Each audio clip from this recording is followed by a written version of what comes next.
It's 9:05. I'm being promptly late to our party. Mm-hmm. Let's see. Let's pull up. I don't know if you guys had a chance to see that Paul Souls interview, but my gosh, is he cool. Oh, yeah. Yeah, I watched Such a cool dude. And when he started doing the Texas impression for you, George, I thought that was so funny. It was fun. I have a funny story about the theater that he was talking about. Oh, yeah? Dallas Theater Center, yeah. Tell it to us while we're getting ready. All right. So back in college, I was a film major, and you had to take different electives and whatnot. And some of the electives I took were theater. Okay. Mm-hmm. And one of them was, we had to go see a play every week and review it. Right. So I went to the Dallas Theater Center, and I had like a sweater on over like a pink collared shirt, and I'm not gonna lie, I look pretty good. All right, just back in the day when I still had hair, right? And it was a slimmer, felter George. I had hair, and I still had the goatee. It was, it didn't look like a hobo like it does now. And I was looking good. We've heard this. And so at intermission, and this thing was like it was like a production of Wizard of Oz. All right.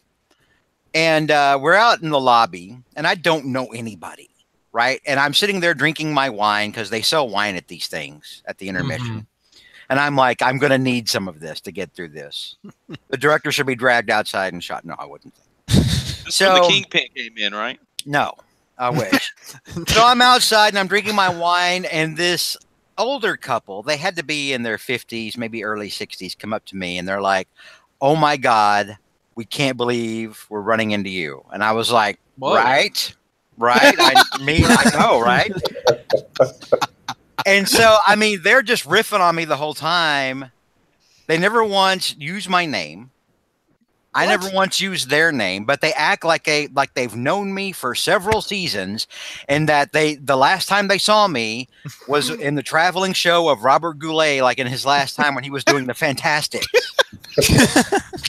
And I just ran with it. I was like, I haven't really done a lot since then. I had a kid. I just started making shit up, and they were like, "Oh, that's wonderful." What's his name? Maurice. I named him after Maurice Evans. This shit was just coming off the top of my head. Maurice Evans, of course, is Dr. Zaius in Planet of the Apes. Oh my God. And Samantha's dad on Bewitched. It's just coming out of me, Jomo. I could sell Eskimo at this moment. And then they're like, "Okay, well, after it's over, find us because we must talk more." And I'm like, "You find me. Try to stop me from finding you." And I hightailed it the hell out of there so fast. Yeah, I bet. When I was telling all my friends, they're like, "Well, what were you in the Fantastics?" I was like, "I don't know. All I know is that it's Robert Goulet is famous for it, and it's got gypsies. That's as far as my involvement with the Fantastics goes." And then my friends are like, "Apparently not." What other podcast can you hear the word Robert Goulet in it multiple times? Goulet. Oh my gosh, that's so funny. All right, I'll go in and fix that Photoshop, George. I'll put your pirate hat on there. All right, I'm looking at it right now. All right, just draw one in. Just the same image. Just draw one in. Just draw one. No, a little parrot on the shoulder. Don't half-ass it. And a patch. Don't have a patch. Oh, we're really getting creative now. All right, he needs a patch. All right, let me see if the YouTube is playing up there on the front page. Yes, it is. You are 30 seconds delayed. We're still talking about Robert Goulet. Didn't he sing Moon River? No, that was Andy Williams. My bad. What's Robert Goulet's main song? JR, you would know. You're old. I don't think he's famous for a song so much as he is famous for being in a lot of things where he sings songs. He's more famous for just being a crooner. Didn't he sing Sunrise, Sunset? No, that was Vaughn Monroe, I think. Wow. So let me pull up the rundown. Oh, he did sing Sunrise, Sunset. Okay. There you go. There you go. Which I think is from Camelot. Yes, Camelot. Yes, he was on Camelot. I think he was Lancelot in Camelot. I was about to say that song was sung at my wedding, which is why it always triggers me. No, Sunrise, Sunset is from Fiddler on the Roof. If I was man. No. So, if I remember correctly, Mark, you're starting with 796. Is that right? Yes. Okay, JR, you've got 797 of amazing, and What a surprise. Peter, you've got Spec 300. Yep. And Zach is going to be late, he said, so we may or may not get around to that book or that book. I know, George, you're heartbroken about all this lacking of clones right there. Boy, am I. And Mike, you're going to talk about Poison X. Is that right? Yeah. Yeah. Okay. Even I didn't pick up some of that, so that'll Oh, take. yeah. You saved yourself some money, Brad. Let's just put it man. Since George made so much fun of me last time, which that doesn't narrow it down, but I drew the line. I didn't buy that most recent Venom book, which was like 5 parts or whatever. Oh yeah, That doesn't narrow it down either. But and I'll definitely keep it down. I'll tell you this. I'll tell you this right now. Mm-hmm. This may be controversial. I'm not buying that $10 800. I'm not doing it. You're not going to review it for the show?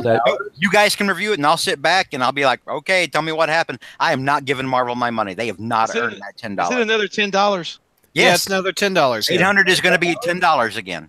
Yep, it is. It's $5 if you buy it through DCBS, but it's 50% off this month.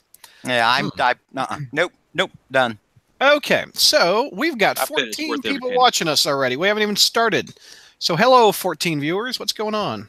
We've got some Bro, Bernardo, Matt, all chatting in the YouTube. Okay. Oh, I want to pull up a iTunes review. Oh, yeah. We've got one, and I want George to defend himself. Hold on a sec. I want equal time for George on this one. And they don't like you either, JR. I'm just kidding. They love you. Who doesn't love me besides my wife? Besides your wife. You beat me to it. Okay. Are we ready? Mm-hmm. All right. Coming down in 3, 2. Hey, Carl. Messed it up. All right. 3, 2. Hey, Crawl Spacers. Welcome to our review show. Let's introduce the panel. What's going on, George? Hi, everyone. What's going on, JR? Hi, everyone. Hello. And we have Dark Mark back. What's going on, Dark Mark? Hi, everyone.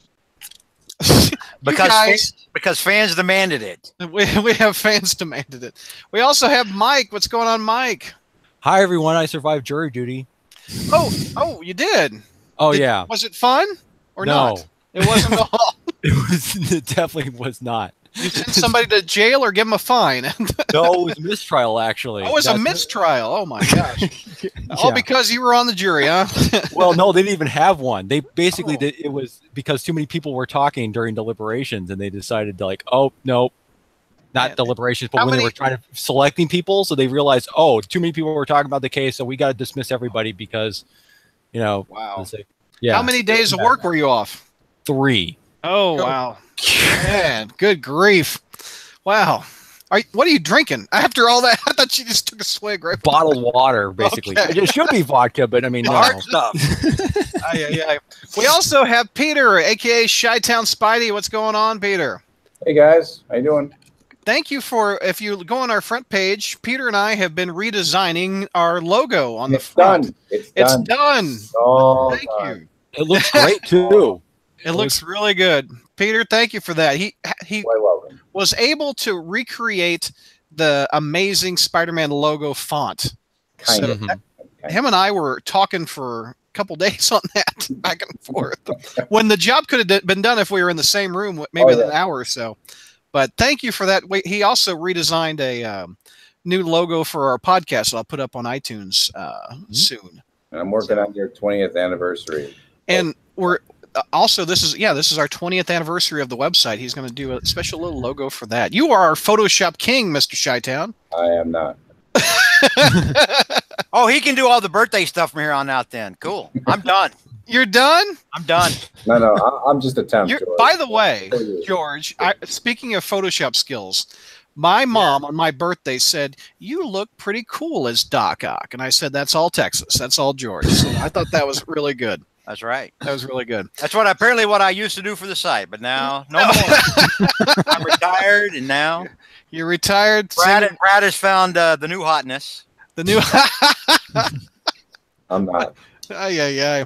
So before we get on to our reviews, let's go over what reviews we're going to talk about first. Come think of it, we've got ASM 796, which Mark will tackle, and 797 JR will tackle. We also have Spec 300, which Peter will tackle, and Poison X, which sounds like a Bell Biv DeVoe song back in the 90s, which Mike will tackle. Did you say Bell Biv DeVoe? Yeah, Bell Biv DeVoe drove a Vovo. God, man. Dun, dun, dun, dun, That is like going way. ABC, BBD. Never trust a big button to smile, Jomo. I tell you what, get you in trouble every time. Also, I want to say Ashley's a little under the weather, and Zach is running a little bit late. So that's why we invited Mark and Peter on to round out the panel a little bit. So before we get to the reviews, we're going to tackle our one new iTunes review. Before we do that, your mom just liked the link. Every now and then your mom likes links on the Spider-Man crossface, and I always like to pretend that your mom's watching. She is. So be good. Be good. Hi, Mom Douglas. Miss Mom Crawlspace. Hi, Mama Crawlspace. All right, so a review of from iTunes. We have the game 0910, subject title fan but hard to listen to. Ooh. 2 out of 5 stars. Ooh. Yeah, don't worry, JR. They don't say anything about you. Yeah, listen. But when the podcast is attacked, it affects me no matter what, because we're all one family, right? What are you saying? You have a heart, JR? This is a first. We're like one family and Zach. Zach's adopted. Yeah, I listen. No, I love Zach. Zach's adopted. I'd say, do you just snort? What? Ashley, are you really, Ashley? Was that a snort? Yeah, he's doing the Texas snort. Okay, all right.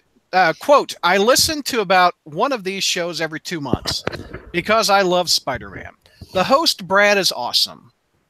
All right, thank you. Oh, he didn't say that. No, pull it up. He really did. Here, I'll say it again. The host, Brad, is awesome. Where'd you the first time, jackass? Here, George stepped on me. The host, Brad, is awesome. And you can really tell his love for Spider-Man. Oh, thank you very much. But 2 out of 5 stars. The others in the panel are very likable and easy to listen to, but George. There we go. He never has anything positive to say and is always negative, like this review. Oh, wait. I added that. He brings the rest of the show down. And because of his negativity, I power through a show because it's the same all the time. I don't mind negativity, but negativity 95% of the time mixed in with his snarky comments is just hard. It just really brings down the rest of the crew. There you go. All right. So, George, your rebuttal, sir. All right. Well, first of all, I'm sorry I bring everyone down. I'll just, I'll apologize to each of you. You're bringing me down now. I'm sorry. I'm sorry. Yeah. I apologize for. I'm holding you back. In my defense, I will say, and I've pointed this out many times whenever somebody calls me up by name, people focus on the negative things that I say and not the positive. I got in trouble with our YouTube chat. A couple of months ago, remember, for actually defending Slot in one of those issues where they had things that I liked. Yep. And I pointed out, and I said, listen, no one was more shocked than I was, but here's what I like. This, and this. And you guys were like, what? Are you high? You liked Robbie back? I liked Robbie being back. I liked him being science editor at the Bugle. I was like, dude, no, there's things that I like in here. So apparently, since he only listens to one episode every couple months, he hadn't gotten to that part yet. or to that podcast. But I've done that more than once. I've said I've disagreed and said, no, wait a minute. I'll defend Slot on this point from the writing standpoint. I do that ever so often. I like how I go from all negative to only 95% negative. Also in the review. That was a nice thing. But no, let's just do it all the way or nothing. Here's the thing. I don't, and I think this is why I stand out. Although JR is a lot like me, but better looking. For whatever reason, people just love JR more. But here's the I don't have shades of gray. I don't talk in wishy-washy nuance. I don't sit there and try to play benefit of the doubt for feelsies. I tell you what I feel. I tell you what my opinion is, and I back it up with very specific items as to why I believe the way that I do or why I see it that way. I always do that. And so a lot of people just hate that. Listen, I want to talk to you right now. If you're one of these folks who just hates me because I speak so strongly, it's okay that we don't agree. It's okay for me to not like things that you like. It's okay. Everyone gets along. Everyone's got an opinion. It's like a nose. Everyone has one. I could have said the other thing, but I know that there's children watching. Thank you. You're welcome. So I think that's why I kind of get a rap on these things. Mm-hmm. And because honestly, if you go back and listen to a lot of the stuff and I don't want to throw JR under the bus, but JR a lot of the time is as negative as I am. What is it about JR people love? Is it because we call him the historian? I don't know. Well, I mean, he doesn't. I look good in a thong. What can I say? Wow. I think we just broke the internet. I don't know that it's that. But I think it's because now I do talk along. I generally talk longer than JR, so maybe that's it. Maybe people are like, maybe talk less. That's what I'll do. I'll talk less, and that way I won't bring the show down. So in our YouTube chat, Symbio Bro, I mess that up every time. I apologize. George is one of my favorite members of the podcast in the YouTube chat. Yeah, Enigma points out that I actually liked Anna Maria. I have always said positive things about Anna Maria. You have. JR's negativity gets a pass due to his status as a senior citizen, says Joshua. Joshua in YouTube chat also says if the comics weren't complete crap these days, George wouldn't be so negative. That, again, is very true. Bernardo says Flower Spider-Man was one of the funniest moments on the crawl space. I would happen to agree with that. That's very funny. So that's all the iTunes reviews we have for this month. Feel free to click on the little iTunes icon on the front page of the crawl space, and you can leave us a review, and I will read it, good, bad, or indifferent, or positive JR. We are tackling this book. That's a good-looking cover, isn't it? It is. Oh, Spider-Man. Brad gives it an A. Here, well, look at this. You could hold it up to your face and review it if you'd like. No, Dark Mark. You look like Zach right now. Well, you don't have to be. You're pulling me down, Texas. I'm sorry, man. Pulling me down 95% of the time. Pulling me down. My bad. All right. So, Dark Mark, take us through this one, sir. All right. Now, before I get into this review, I got to say something about a previous appearance I had on Friday Night Fights Hostess. So, Dark I never really understood the whole Hostess thing until 2 days ago. I picked up and bit into a Hostess cinnamon coffee cake square. Oh, yeah. Oh my gosh. If I were a villain, put me in jail if I long to give me a couple of those suckers. I used to, true story, my mom used to give me those in my lunch whenever I went to school. I used to have one of those, and other kids were like, what's this? Because all they got was like Twinkies and Ding Dongs. And I got like this exotic crumb cake. Hostess, and I was eating them. I was just shoving them down. It's like the other kids look at you like you're from France. One time I bought, speaking of, I probably bought it in this item right here. I should have mentioned this. This is my newest purchase from eBay. Look at this. Oh, yeah, I've had that before. Yeah. I had that years ago. Did you have this? We were just talking about lunch. I got this on eBay, and I bought, for the audio listeners, I bought a 1981 Spider-Man lunchbox. I bought the thermos separate, but look at that. Isn't that cool? Anyway, I remember you were talking about the other kids looking at you at lunchtime.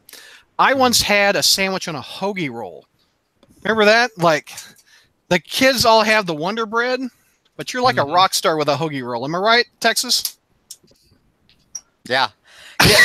anytime you bring like something exotic that's like not tater tots or something like that, kids are like, "What the hell is that?" You know, what am I missing out on? You know? See, Mark, you talk Hostess snack cakes, and we're off on a roll. We were trying to review ASM threat level red, sir. Threat level red, right there.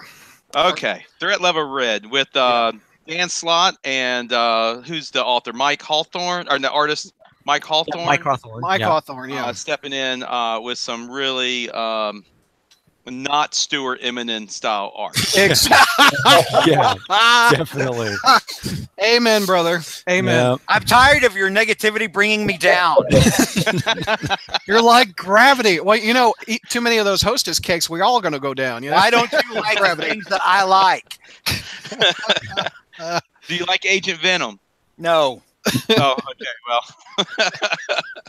The question kind of answers itself. Doesn't it? Then you might like Agent Anti-Venom worse. Oh, yeah. Oh, as Bernardo says in the YouTube chat, it was also co-written by Christos Gage. yes, Of course. So I'm remiss for not mentioning him. All right, so we start with Agent Anti-Venom saving the day by stopping Boomerang from robbing a bank and using his suit to heal a police officer who's got a boomerang sticking out of her arm. Now, I don't know what this suit can do. I didn't read Venom Incorporated because Sean and Neil wanted to review those on the front page, and I was like, thumbs up, go ahead. I just got the alpha issue. Plus, And, you like money left in your wallet, sir. Yes. I didn't buy them. I didn't even think about buying them. It just didn't. There was nothing. I was happy to have a little bit of a break there on that one. So he better off for it. He uses the suit to heal up the police officer, and she starts singing his praises about what a wonderful hero he is. And Boomerang's over there just about to puke when one, he's hanging upside down, but two, Agent Anti-Venom says, "I'm just doing my job, like you. You're just a lot braver." And then Spider-Man arrives a little too late to do anything. Everybody loves on Agent Anti-Venom. They're talking about how wonderful he is, how cute he is, what a great job he does. Even Boomerang, still webbed to the walls, starts singing his praises about, he did it much better than you ever did, Spidey. So Spidey's feeling pretty bad, swings off to work. Gets called by J. Jonah Jameson with the Run DMC's You Talk Too Much ringtone. Finally, the Peter Parker Spectacular Spider-Man ID revealed to JJJ bleeds over into Amazing, and they get to talk a little bit about him being Spidey. Neither here nor there, but it's nice to see that the two issues or the two titles are in line with each other. That's true. That's true. I like when back in the day when Spec and Amazing played off of each other. What's going on? Like if Black Cat was going on in Spec, it would affect Amazing, etc. Yeah, I don't like it when they cross over and I have to buy both of them just to read the same story. But I do like the fact that if something happens in one, it's at least acknowledged in the other. Exactly. Flash had gone off to meet Liz in a cafe, and she lets him know that she knows who he is since he became Anti-Venom in her warehouse, and she owns everything Alchemix. So she knows, and she's lets him know she's not going to blackmail him, but she is going to use it for leverage by making him work security for her at her special science show, showing off her precious tritium. Alongside Matt Gargan. Yeah. All right. Meanwhile, at the Daily Bugle, Peter Parker is excited about covering the story. He's really excited. He's got a big story with Liz. She's going to have all this tritium. It's going to be a power source. It's going to be a great science thing. But is he excited because it's a scientific breakthrough? No. Is he excited because Liz is his friend and this is a good public PR for her? No. He's excited because he gets free crab puffs, gourmet catering there going on, and that's his only selling point. He just keeps going. Even his people are going, we can't just give him a good review because he's got food, and he's like, yeah, but they got food, and so he decides to bring along Ruby Lynn, which if you're not aware of who Ruby Lynn is, she's the new, or she's not the new, she's a new supporting character. She's a science writer. and she hides her respect for her boss under her gruff, scrappy exterior and her ability to constantly insult her boss. And Peter says, it makes you wonder if this was the next love interest that Slott was going to try to stick us with, maybe before he got kicked off. I think it's just a Wouldn't be Johnny surprised. stand-in here. Yeah, pretty much. Yeah, I will be surprised if you see her past 801. Yeah. Mm-hmm. Or Flash. I think she's a mainstay. I mean, she's right up there with Glory Grant. She's going to be around here forever. Oh, I'm sure. Oh. Yeah. They bring up the fact that they're right there as they're all sitting there talking. Betty Brant brings up the fact that it's a little suspicious that Alchemex has this brand new power source right after they got that whole precious tritium statue in the Amazing Spider-Man annual that everybody read and loved because it was such a wonderful Betty Brant story. And Peter Parker looks over her and he says, "Do you really think Liz would do something unethical?" And he gives her this eyebrow. I don't know what Hawthorne was thinking when he drew that little that panel there. He's got this eyebrow that really looks like he's crossing some sexual harassment lines with her. I looked at it. There's a sexual harassment website, and one of the things they say is watch your facial expressions because that could be construed. She's got a case here. He's going down. And the bottom panel, he looks like some sort of perverted puppet. I mean, tell me I'm wrong. Wish I could. Here, let's see if the YouTubers can see it. There's the puppet. Oh yeah. And there is the eyebrow right there. Would you call HR for that eyebrow, Mark? Oh yeah, she's got a case.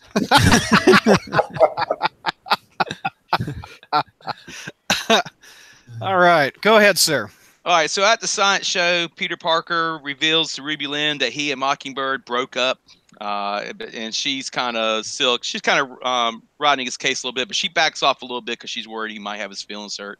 And that's when former Gloom Room A-Go-Go dancer turned Stark Enterprises CEO Mary Jane shows up and starts talking to Peter Parker, and Ruby Lynn's just like, ugh. She can't believe that he knows all these people. What is Mary Jane actually the CEO now? Yes. That's what they said. Okay, wait. Okay, hang on. I don't really. One of the biggest, yeah. One of the biggest criticisms about Mary Jane and Spider-Man is that it's unbelievable that Spider-Man would marry a supermodel. You know, let alone one that he's known from before she was ever famous. But whatever. But it's okay. It's totally believable that a model who actually didn't finish college. Remember, she went to college for a little while, but then she stopped. Mm-hmm. Is a CEO. Oh yeah. Okay, whatever. I'm not sure if she is a CEO or not. Well, I mean, Mike, because that's what happened is because Tony Stark, because in Invincible Iron Man, he's been incapacitated, he's been in comatose, although his body is now missing. Well, so Mary Jane has been essentially running the company along with Stark's biological mom. Yeah, so because Mary Jane in that series is basically like the Pepper Potts stand-in now. Yeah. So yeah, I don't know if technically CEO, but his biological mom and her are running it while Stark's out of commission. Pretty much. So so technically she is. I guess she is in. Okay. Yeah. Wow. Okay. Whatever. Yeah. Who knows if Dan Slott's going to keep that when he goes to Iron Man, but I don't know. I never want to hear anybody pull out that tired argument again about how Mary Jane to be together when she's a supermodel. No, stop it. They just made her a CEO. So yeah. No. Have you noticed, by the way, Mark, on everybody's nose, pretty much at some point there's like a giant white zit that appears. Yeah. Which is supposed to be like a glint of light or something, but it looks like it looks like a whitehead. They all that's either that or they got piercings in the con section there. That's bad art here. Okay, go ahead, Mark. He sees Mary Jane at Stark Industries. I mean, Alchemex. I'm sorry. All right, so they start talking. Ruby Lynn goes off into wherever real reporters go, and they share a moment of respect for each other, kind of reconnecting like in the old days. Until Flash crashes the reunion, claiming he's only there for moral support for Liz after he tries to play off that he loves going to science conventions. And then the show starts, and you got Hugo, the security guard from the Venom Incorporated storyline, coming in, and Peter takes a couple of panels to make sure we understand that's Hugo. But nowhere else in the issue does it really matter that Hugo's there. So, assuming that Slott understands the whole Chekhov's gun theory, that we're going to see Hugo make a major play sometime in the next couple of issues before Slott's done. He's got to be. Dude, Dan Slott is so desperate for royalties. Even the birds in the middle and the panel in the middle of that page all have names. I think I remember seeing that Hugo's getting his own Legends action figure with detachable hand, but I'm getting a little ahead of myself. You can build a bird. Don't spoil it. That's funny. All right, and then just as they show a sliver of the precious trinium, in comes everyone's favorite goblin, aside from Bart Hamilton, Phil Urich, the Goblin King. Which I knew when I saw that moment there that JR was excited. This is what he's been waiting for. This had to change my shorts. He left a pumpkin bomb. Okay, go ahead. So Flash and Peter Parker rush off to get help in the classic Marvel team-up fashion. Exactly. I was thinking very much Marvel team-up as I was reading this. Yeah. Oh, I gotta go help you. I'll get help too. And they just take off different directions. Mary Jane tries to stall the situation by claiming she's alerted Iron Man, George's favorite villain there. And that doesn't do anything. I mean, Goblin King, he's not scared of Iron Man because he's Goblin King. He's not just some little, nobody goblin. Hugo proves his quality as a security guard by bravely standing up to the Goblin King and then quickly surrendering the precious trinium to him. But the Goblin King doesn't go for it. He just chops his hand off. No blood, by the way. Clean. It's a flaming sword. I mean, it's like the wound is instantly cauterized. Yeah. It's like a lightsaber. Yeah. It's I see, because Marvel and Disney are Marvel and Lucasfilm are buddies now. But Anti-Venom's there to heal the wounds. He should go into healthcare. How much do you think? How much do you think this Anti-Venom symbiote suit would cost if you go into the ER? So basically, Flash Thompson is now Venom Jesus. Yep. Is that what we're saying? Yep, we are. Flash Thompson is in essence Venom Jesus. Mm-hmm. And maybe I don't understand the whole Venom Incorporated, but they had vats of it in that one Alpha issue that I had to review, and I'm thinking Alchemex could just sell this stuff to paramedic areas all over the nation, all over the world, and make billions. I don't even know why they need the precious tritium if they can do that. If they can make that stuff, that's whatever. But Bernardo says Venom Jesus. Oh God, I love George. On YouTube chat. Thank you, Bernardo. I try not to bring the podcast down.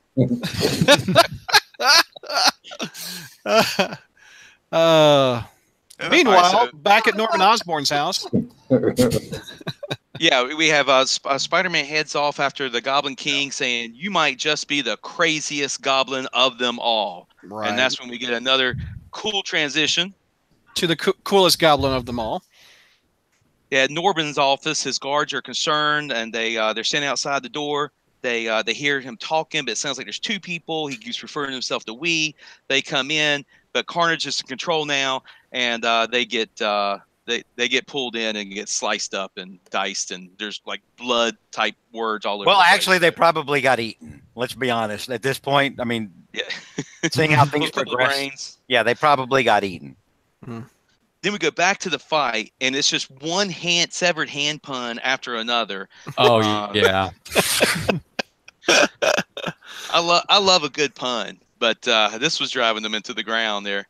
So the Goblin King uses the hand. He says, "Good thing the guard was willing to lend me a hand," and he uses the hand to open up the whole safe that they are keeping right out there, and he has access to all of the statue that was the precious tritium that he's after.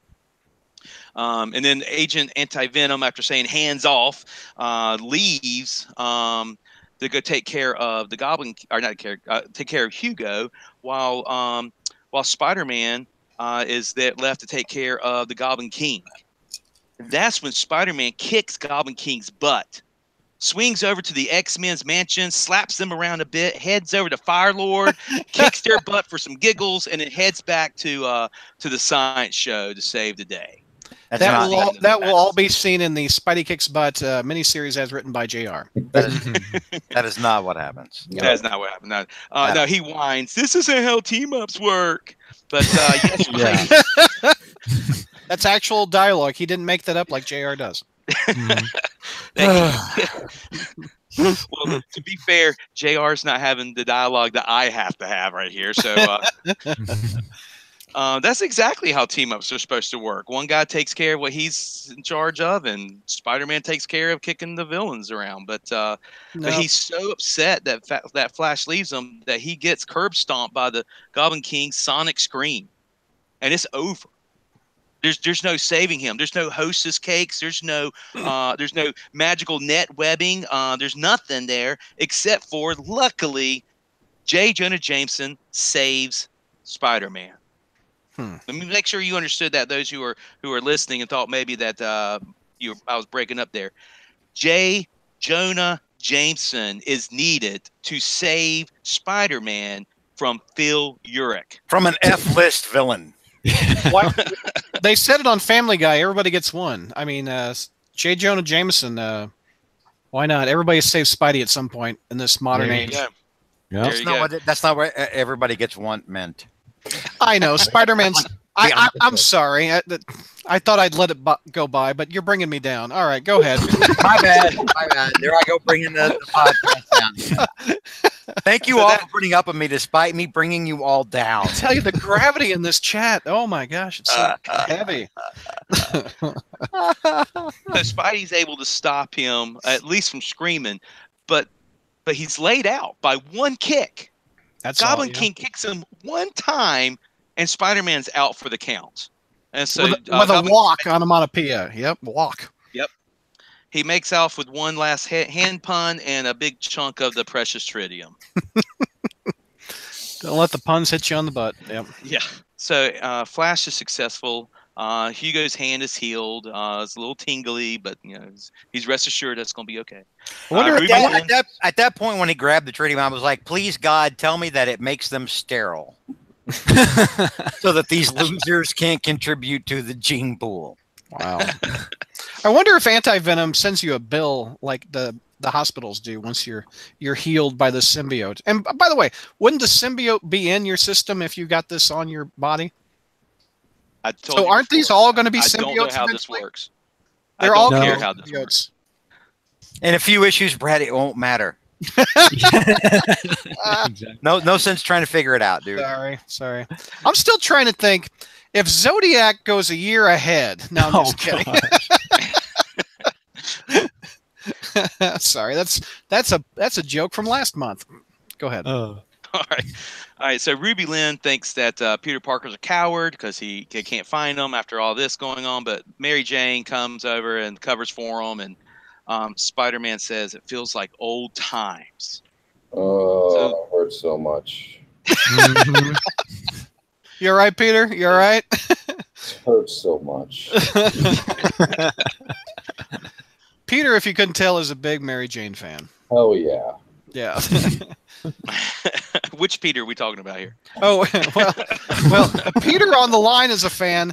In the book, we assume he's a fan too. But yeah, it's just like old times. He goes over to MJ's apartment because for some reason she took his clothes.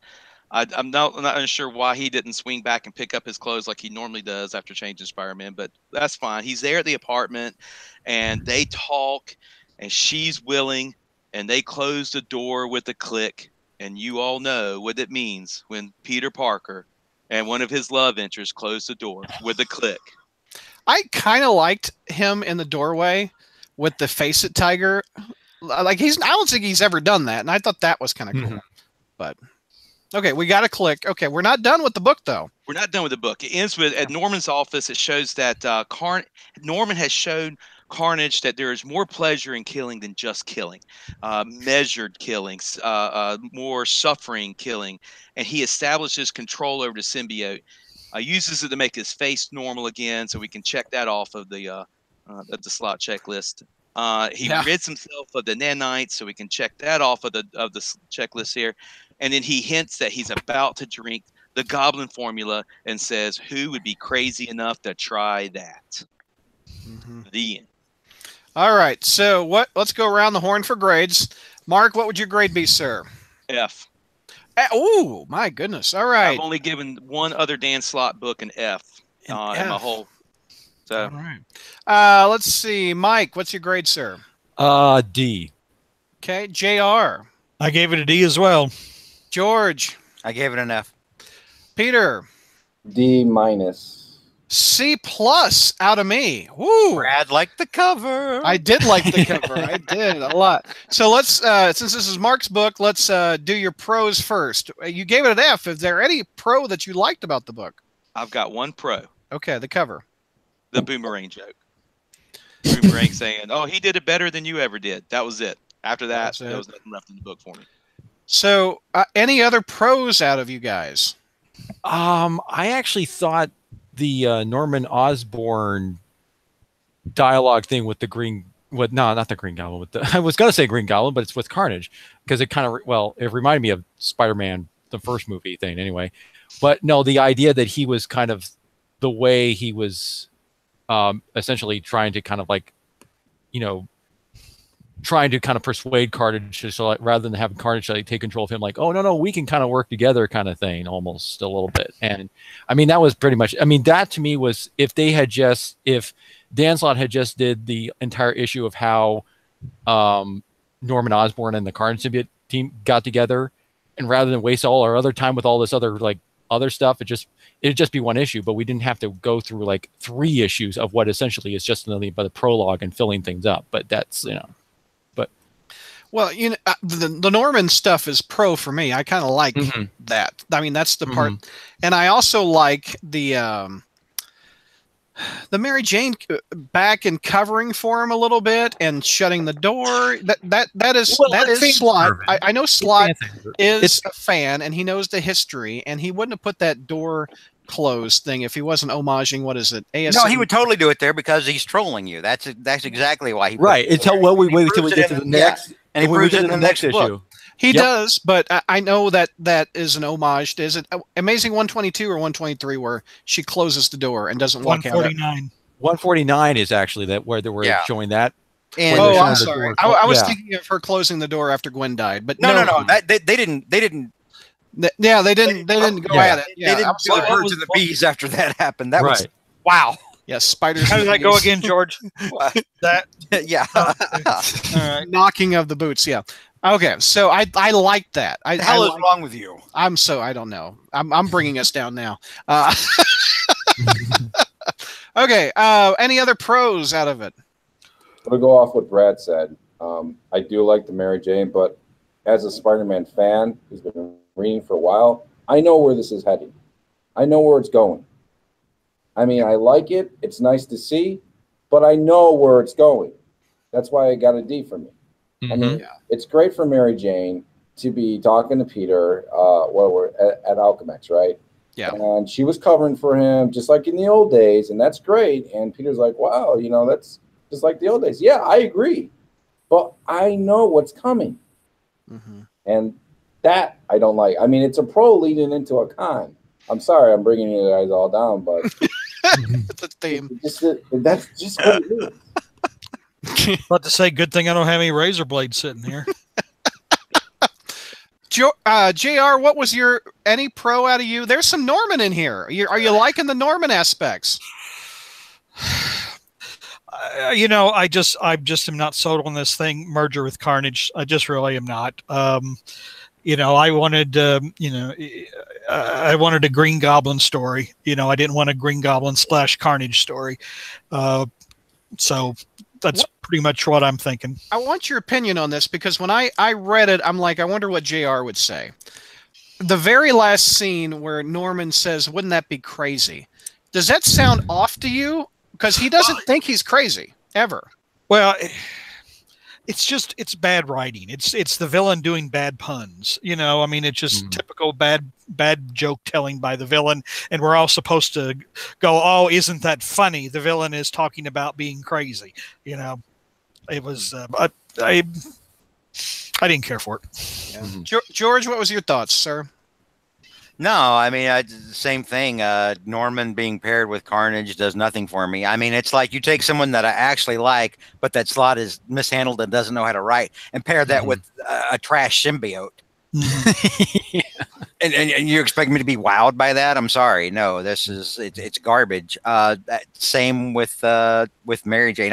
I wondered if Boomerang getting kicked up, getting his butt kicked and webbed up against the wall at the beginning wasn't sort of a friendly poke at the incoming Nick Spencer on Slot's part. Like maybe he knew, when he was starting to write this, he knew he was getting replaced. So which is fine, but no, this is just I don't like to say art's bad. This art is not. I don't think what the caliber for what ASM should be.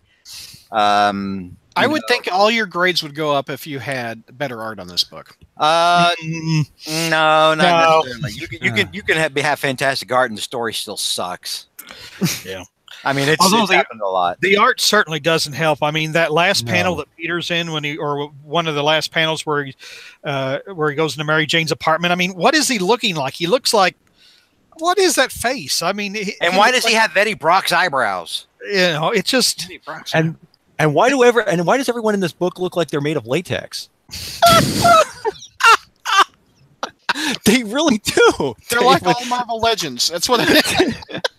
But no, I mean we were talking earlier about how they have they all have this little shine on their nose or something. Yeah, they look like the whitehead. It's like the guy decided everyone went to the car dealership and got a little wax job and just so they could buff their That's the new Spider-Man villain, Turtle Wax. No, it's just we get that repeat scene of all the myriad goblins flying in again, underscoring everything that I've said about Spider-Man. How there's too many damn spider heroes. The same thing plays out with goblins. I mean, how many? There's like 5 or 6 of them. Yeah. Well, there's a miniseries coming up near Goblin Verse or something. That I'm getting that. Oh God, JR, you're reviewing all 17 parts. Now, JR, I will get the razor blades out then. The reason I'm liking it so much is this. You could correct me because you're a bigger Goblin fan than I am, but doesn't this seem like a plot that Norman would do? He's tried to do the supernatural aspect. He's tried to get the nanobites out of his body. He needs his face fixed. The symbiote can do it. This seems like something Norman would need or he would think about doing to fix him. I have thought about that. Yes, I do think that is something Norman would consider because Norman is pretty stupid sometimes, and I know that he would take this and the symbiote and think he could control it. But I don't trust. I don't trust Slott to deliver the goods. That's the thing, And I forgive me for if it was Mike or Dark Mark saying this, but would rather have seen more pages dealing with Norman and Carnage struggling for control. Yeah, two psychopaths, struggling for control, and each of them starting, the personality starting to merge, and each of them seeing something of the other, what drives the other, and something like that to show them becoming a symbiotic person. But we don't get that. We'd much rather see that instead of this anti-Venom story. Exactly. But like George says, I don't think Slott understands Norman. I think he likes Norman as he thinks of him as a typical cartoon comic book villain, and I don't think he really understands Osborn. Knows how to write him. And like I said, I just don't try. I mean, Goblin Nation was a huge disappointment. You never thought the Goblin was Norman Osborn. The Green Goblin was Norman Osborn that whole time. Yeah, you thought he had to be somebody else because he didn't act like Norman Osborn. He didn't talk like Norman Osborn. So, maybe I'm borrowing trouble. But like I said, I'm just. No, it's not impossible that Norman would do something like this, but I just don't have any faith in where it's going. So oh my God, who was that? Zach is in the house. What's going on? You caught us at the right end of the first book. Enigma, real quick on YouTube chat says, basically, JR, you're saying a better writer could make this work. a good writer can do a lot of things. That's true. A good writer can take, you know, maybe they can't quite make a silk out of a sow's ear, but a good writer could probably think of a way to, handle that and, and make it work. Real quick, Zach, what's your grade on 796? Yeah. It's a C minus. It's not. Hey, you're up there with me. Everybody else was F's and D's. I was a C. I was about to say hi, Zach. It's good to see you. Now I'm not. Hey, taking it down. Taking it down. Negativity. The thing was, it was such an average, ordinary issue. Now I have it really was. It was a glorified team up book. It wasn't offensive to me, so I can't.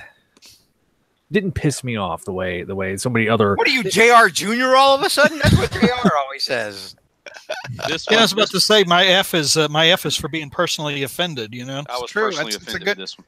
I was personally offended. Mark, why were you personally offended? Talk about that a little bit. I went through and I did a count up of all the grades I've given Slot, and I'm sitting right around a C plus, B minus for if I put them all together. But you average them, yeah. This one, it was a mediocre issue at best. I mean, severed hand puns, J. Jonah Jameson saving Spider-Man. The art was fine as long as people weren't in the scene. If they were just shooting through the mask, it was fine. Wow. But as soon as you had I don't know art. I leave Neil Bogenreiter to all the art review. But when I can't understand who Peter Parker is without them saying, "Hey, Peter Parker," or the only way I can tell that's Mary Jane's because she's the only character in the book with red hair, something's wrong with the art. All that stuff was bad. And the fact it felt like a filler issue. We're just spinning our wheels so that we can reach the magic number 801. But on top, that was whatever. I could get through that with a D, maybe a C minus. You're still out $4 though. But I'm still out $4, and the Mary Jane tease. I know when I read this, I didn't need to know what the next issue was going to be. I knew what the next issue was going to be. We've gone down this road before. This is one last swipe on his way out. If you don't want Mary Jane and Peter Parker together, don't write them together. That's fine. I mean, that's not fine. That's asinine. What the hell's wrong with it? Is, but it doesn't need to happen with this writer. But to keep coming back to the well. I'm a big Mary Jane fan. I'm a big Mary Jane fan. But if you don't want to write them together, don't write them together. But don't sit there and do this. Oh, maybe we could that we're just not made for each other. We just can't make this work again and again and again. You have to force it. If the story doesn't flow naturally and you're forcing it, it's bad story. And to force it, what's this, the third time now that they're going to come back and say this? That's the personally offensive thing for me. And I know Slott can do better. I know he can write better than that. No, he can. He's done. That's why we wanted him on the title. I would disagree. I don't think he understands the Mary Jane and Peter relationship at all. The only character Otto understands in any or there's Freudian slip right there, folks. Well, that's what I feel. Slott can write better than what he's Anna doing Maria here. is what you're going to say. And that makes this worse than Amazing Grace because I know he could do better. Where the Amazing Grace. Wait! This book was worse than Amazing Grace. It's worse than Amazing Grace because it has actual impact into the storyline, and we have an author here who is on the main book. Who is controlling where the storyline goes, not just here, but in Spectacular, in Deadpool, in the animated universe, and it's going to bleed over into the Homecoming movies universe. That he's got too much power. You give him that kind of power, and he does this crap where he just wants to say one more time, "Ha ha ha!" It's not going to happen. That's worse to me than Amazing Grace, which is just going to go to the wayside. Nobody except for me is ever going to keep bringing it back up. Yeah. And that's only because you made me read. What, Zach? What were you going to say, Zach? I cannot fundamentally disagree with you more on that. This issue is nowhere near the level of garbage that Amazing Grace was. But his point is, it impacts Spider-Man's world more than Amazing Grace. I get it, but again, we're looking at it. We're at the very end of this chapter of Spider-Man's history. We don't know what Spencer's got planned other than what he's mentioned. We know that Mary Jane's going to be in there at some point, just based off of his. At least we saw the preview art with Spencer's first book. So Mary Jane and a new love interest. Ouch. Yeah. Marvel has learned nothing. Peter, well, let's hear a little bit about you didn't like the Mary Jane What's Coming. Anything else you thought about the Norman stuff or the Anti-Venom stuff? Or Okay, we've seen Spider-Man go through a lot of fights where he managed to get out of it. Like going against mad symbiotes like Carnage and Venom and being trapped underneath rubble. He held the Daily Bugle up in time just to get one bean out there during that story arc with Norman going crazy again. He can't beat the Goblin King who's screaming at him. Just kick him, throw a rock at him, something, instead of like, no, I'm going to have my old boss call me up and say, what was the song that he was playing? That he was playing some Benny Goodman God. tunes, apparently, supposedly, that were. At least make it Rocky, Eye of the Tiger, that gives Spider-Man, a little bit of momentum to. yeah, face it, Tiger. Here's Eye of the Tiger. Yeah, yeah. All Spider-Man did was cower. He's like, oh, and cower stands for coward. I mean, that what is the heck? What are you doing, Zach?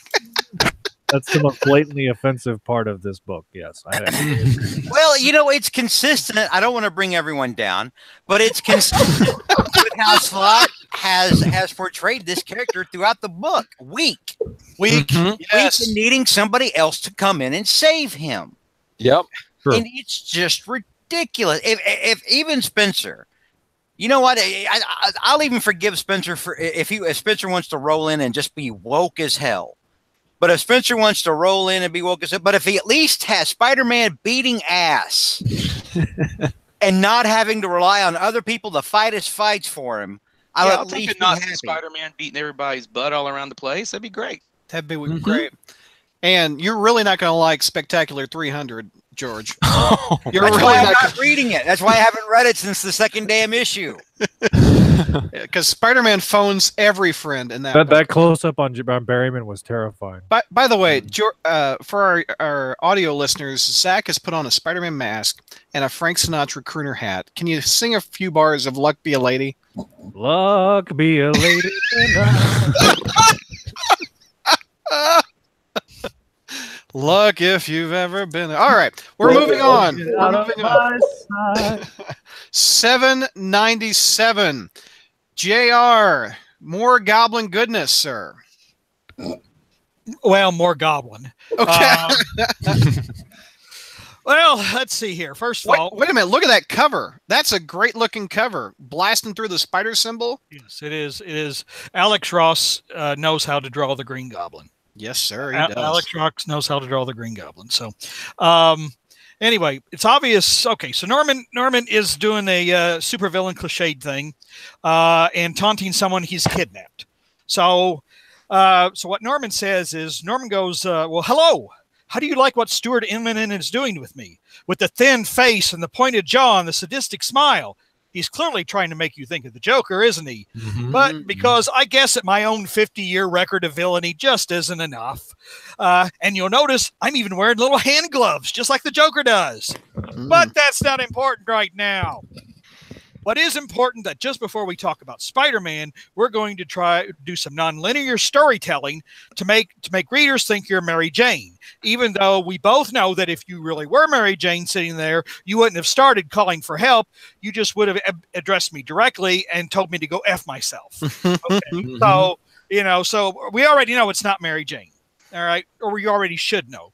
All right. But regardless, 4 hours earlier, Peter and Mary Jane are starting to refamiliarize themselves with each other's territories. When the sight of the Spider-Man makes it sound like they're playing Risk. Like Mary Jane moved troops in the Kamchatka. Well, I mean, She was starting to Mary Jane is going to, explore, kind of get a long view of things, and Spider-Man is going to look at some curves, and some mounds. This is like, what if JR wrote 50 Shades of Spider? I mean, come on. So anyway, but Mary Jane sees the Spider-Man costume when she tries to rip Peter's shirt off, and that's the equivalent of a cold shower. And Mary Jane says, I can't do this anymore. And by the way, when you leave, would you go through the window as I give you a rationale that doesn't make a rat's ass worth of sense? I didn't get that either. So Peter changes to Spidey and swings out the window. But aha! Norman is watching and fails to draw the most obvious conclusion. Now, so we get back to Norman's talking to his prisoner. What does he do over there? Does he feed the cat or water the plants? And I'm thinking, oh, wait a minute, Norman. Wait a minute. Forgetting the whole fact that Spider-Man is Peter Parker or whatever, and that Peter Parker dated Mary Jane. Okay, you see Spider-Man swing out the apartment window of a young single woman, and you have to ask what he's doing there. It's like, what? It's like, and if this would, Norman would really be thinking, so she's working for Tony Stark, she's screwing Spider-Man, so I guess what, it's only a matter of time before she makes her way through Deadpool, the Torch, and all the other male superheroes, whatever, so.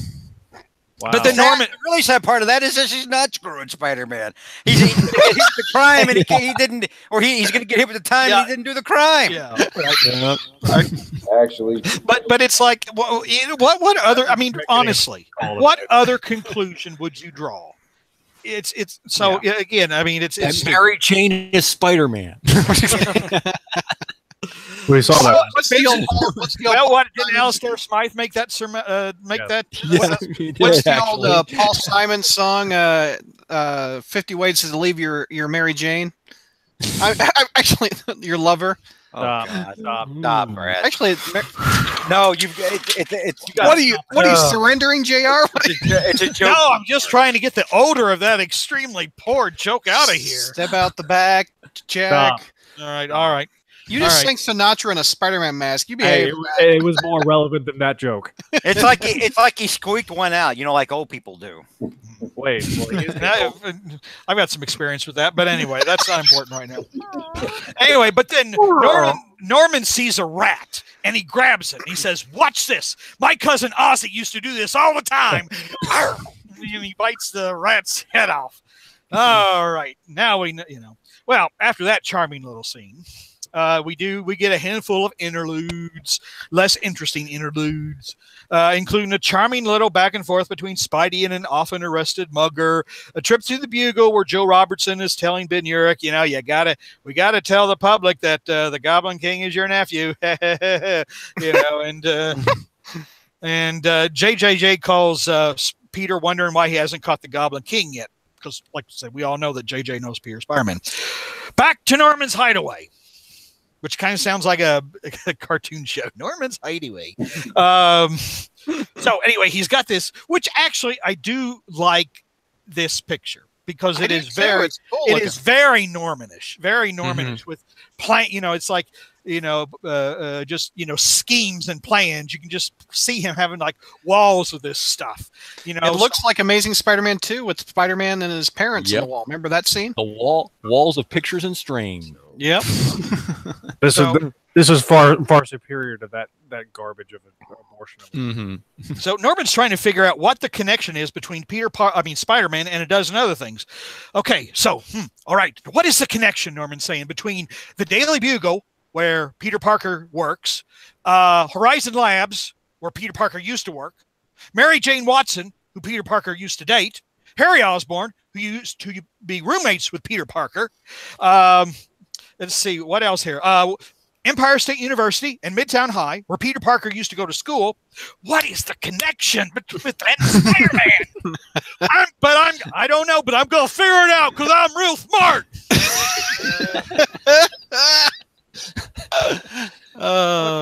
More interludes. Liz Allen is getting her Sinister on. by trying to make Flash and Anti-Venom her personal little bitches, by sending him/them after the Goblin King who stole the precious tritium from the first Spider-Man 2 movie. Exactly. Editor's note, as seen in Spider-Man 2. Yeah. And then we go to another interlude in Yeah, the you can't get royalties for that one, Slot. Nope. where little Normie Osborn is doing his best Tommy Smothers impersonation by trying to lay a guilt trip on Harry for spending more time with Stanley, while Norman lurks behind a tree watching, and it's clear that the nanny working for Harry is really working for Norman. By the way, is that No.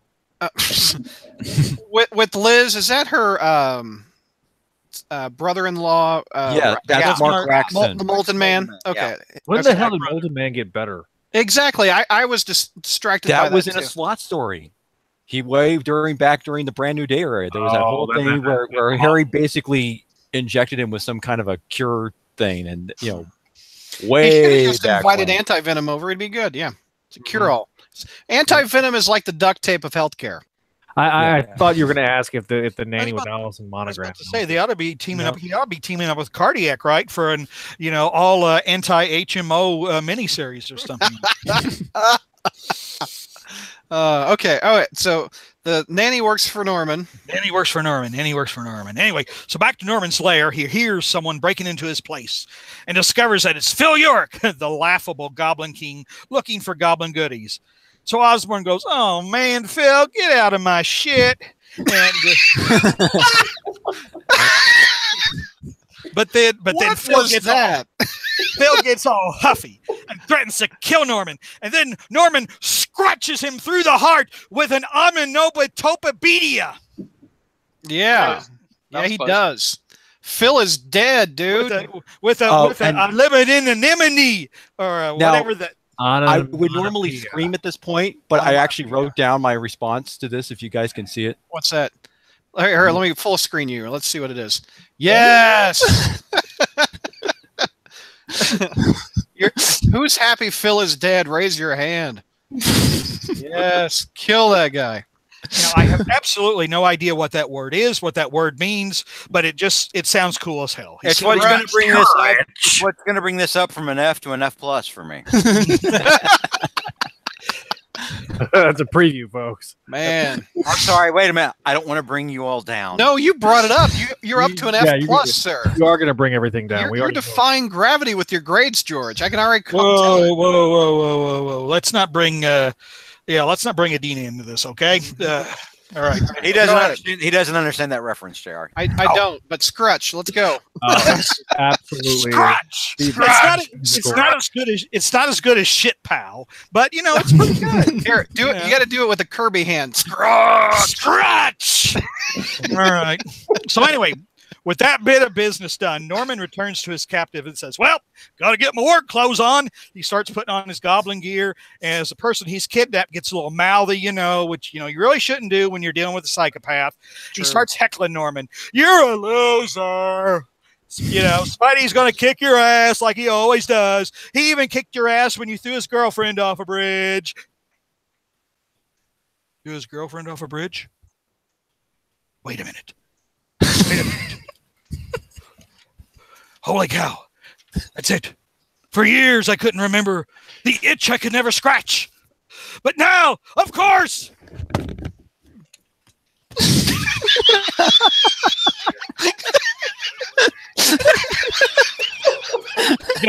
JR is having a seizure, folks. Hang on, hang on. For our audio listeners, JR has just put on a goblin mask and looking more insane than usual. I've got to dial 911. Hang on.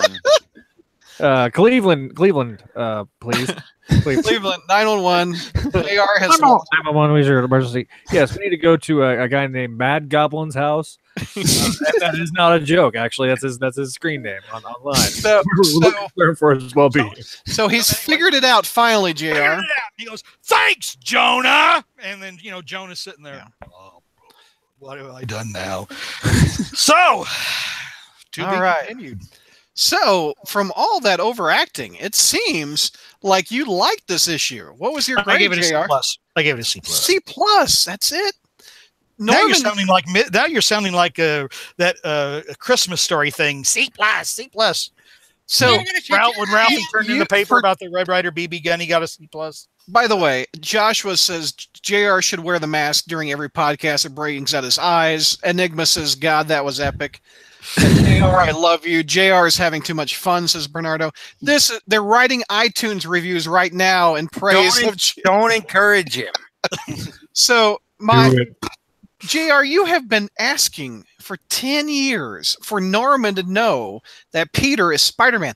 You have demanded this story, and you got it, and you give it a C+. After a decade. Well, because that's not the only part of the story. All right. So I got a C+ out of the biggest Goblin fan I know. Let's go around the horn. Zach, what's your grade on this? Oh, it's an A. This is one of the best issues that Slott's written, in my opinion. I know. George is going to try to bring me down. That's a relative statement, though, isn't it? Well, we'll do your pros in a minute. Mike, what's your grade? B-. Dark Mark. C+. Peter. C+. C+. And George. F+. Okay. All right. Again, you're ready for mine? You ready for mine? Negative. A- out of me. A- out of me. So, JR, tell me your pros. Obviously, Norman knowing is a pro. Well, yeah, Norman knowing is a pro. I was partially amused by the scene with the mugger. You know, I thought that was humorous. It's always good to see Norman kill people, you know. But so yeah, I mean, there were things I liked about it. But there were a number of things I didn't. So Your greatest hero is reduced to eating rats. I know. What'd you think of the rat scene, JR? Gratuitous. Yeah. Like I said, I don't like where this. I mean, like I said, I'm not optimistic about where this thing with Carnage is going. You know, and I mean, I guess the idea too is that Norman is not as in control as he thinks he is. But I think that's probably going to be a major thing at the very end, you know, where he finds out. But you know, I like, you know, to quote Chi-Town Spidey you know, I see where this is going. You know, a different subject, but I see where this is going. Bernardo in YouTube chat says you all are drunk except George. Go home. Thank you, YouTube chat. Thank you. Okay, so we'll go around the horn for pros. Zach, you and I had the biggest pros. Let's hear some pros out of you, Zach. One, the artwork is fantastic. Oh yeah, it's awesome. I know that JR was complaining about the artwork with Norman's face, but I liked how sadistic and crazed Norman looked. Norman looks like Norman, not that, you know, silly putty looking face that he had for the last 3 years or however long it's been. So it's nice to see Norman looking like freaking Norman for once. I liked the fact that Norman is off his freaking rocker. Yeah. And he is I like the way. Look, at first when I read the preview, I'm thinking, oh crap, it's Mary Jane. He's going to kill off Mary Jane. I know that JR alluded to the fact that we shouldn't have known it was Mary Jane, but I felt like that it did well on the mystery. It did well on showing how crazed Norman is. We've been calling for this for the last 4 years, and I think it would be intellectual honesty. I have been one of the big proponents, along with JR, that this should have been done a long time ago. Never should have not happened. Norman knowing has been one of the biggest detriments to both Spider-Man and to Norman and their rivalry. So I feel like that a great wrong has been righted, and I'm interested to see how the situation is going to resolve itself. Yeah, this issue made you want to read the next one. Which is the first time we can say that in the last 6 months. True. Any other pros? Yes. Okay, yeah. Phil Urich is dead. Yeah.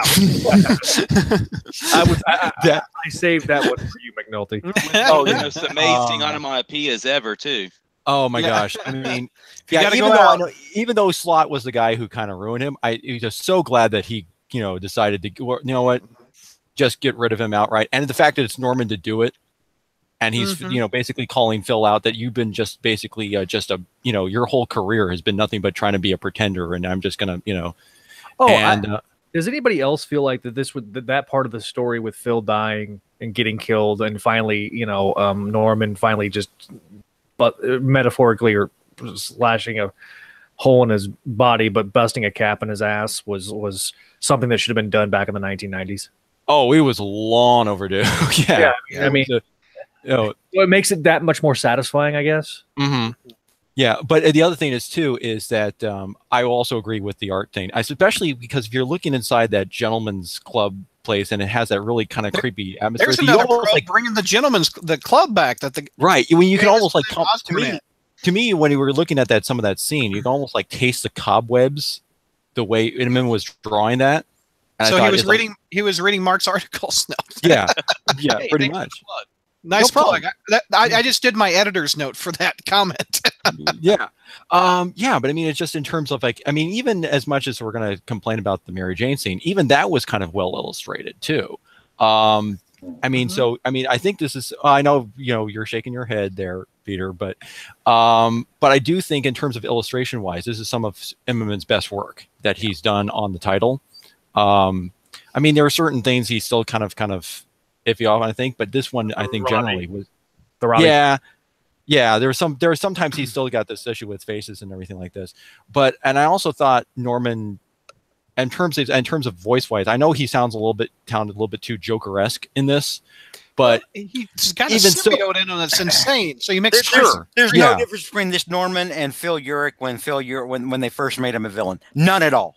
Okay. Yeah. Okay. None at all. Not a damn bit. I didn't agree with that. Well, you're wrong. Well, okay, you're wrong. Well, don't worry. Well, but yeah, I think in terms of, but again, a little bit of an asterisk by this. We all know about Slott's tendency for beginnings.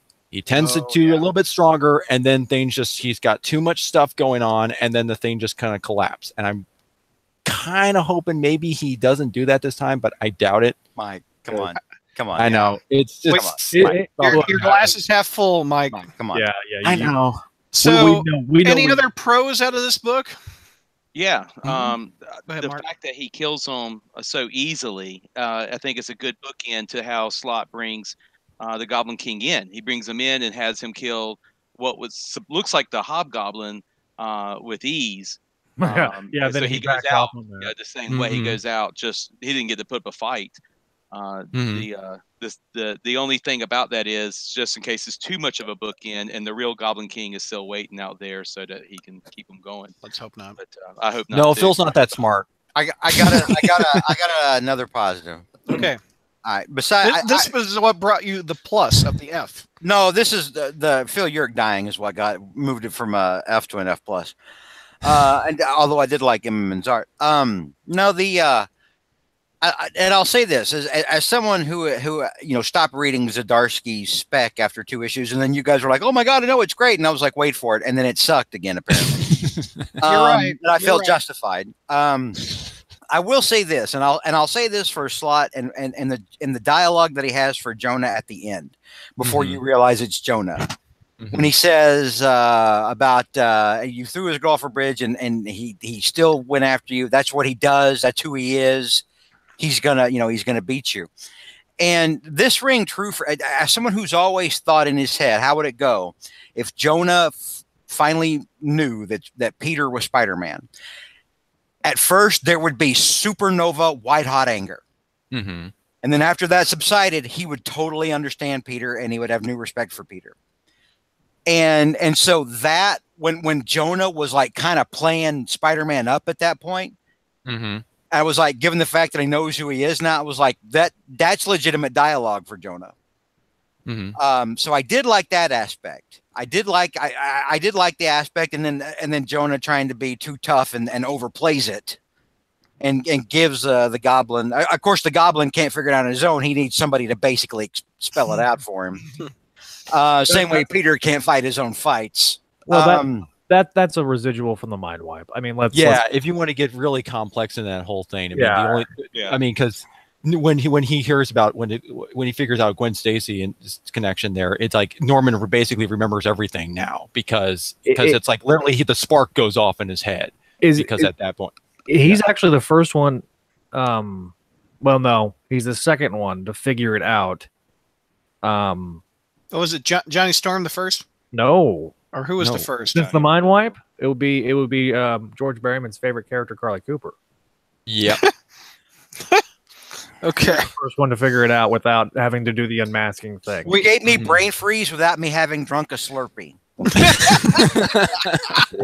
You're welcome, Berryman. We haven't heard from Peter. Peter, what's your thoughts on any pros out of you? What was your grade again? Going back to mine was a C, but Mike, you said that when Phil died, when he was fighting, Norman, didn't he use a flaming sword on Norman? And what does Norman have? Well, no, but you see, the Carnage symbiote is no longer immune to fire. It's not immune to fire? Okay. No, that not actually anymore. is not a continuity error. Yes, I thought it was initially at first, but then wait, it's not immune to fire, so this should have. Yeah, because in the Carnage series that Jerry Conway wrote, it kind of made that immunity gone. They removed that immunity somehow, which makes sense given the fact that the Carnage symbiote is always been a symbiote that is because it was entirely born on Earth. It had the ability to adapt things. I mean, we noticed that from his first appearance when he was able to make an axe from the symbiote. So, wow. What's what? Yeah. The Borg from Star Trek, it adapts. No, he was bored. Oh. Well, if it's not immune to fire, why didn't that work? No, he's not vulnerable to fire. Is what they meant to say.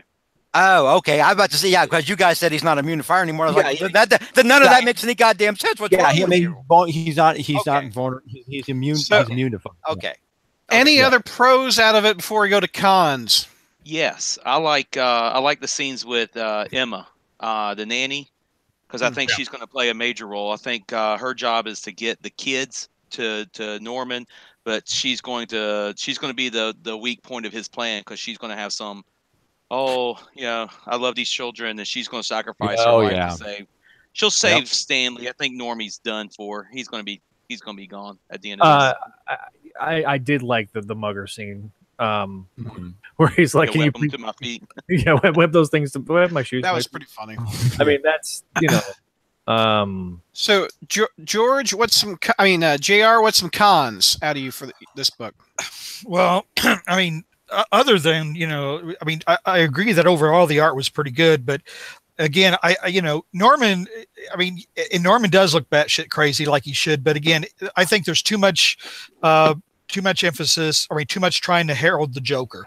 I mean, there's another scene later in the book where Norman is, I think it's it's just before he goes downstairs to kill Phil or whatever, and Norman's, he's holding his gloved finger up and he's smiling or whatever, and it's like, oh, jeez, that's it's like, again, Norman's been around for a long time. I mean, there's no reason he should be used to evoke you don't need to evoke the Joker in him. You just don't.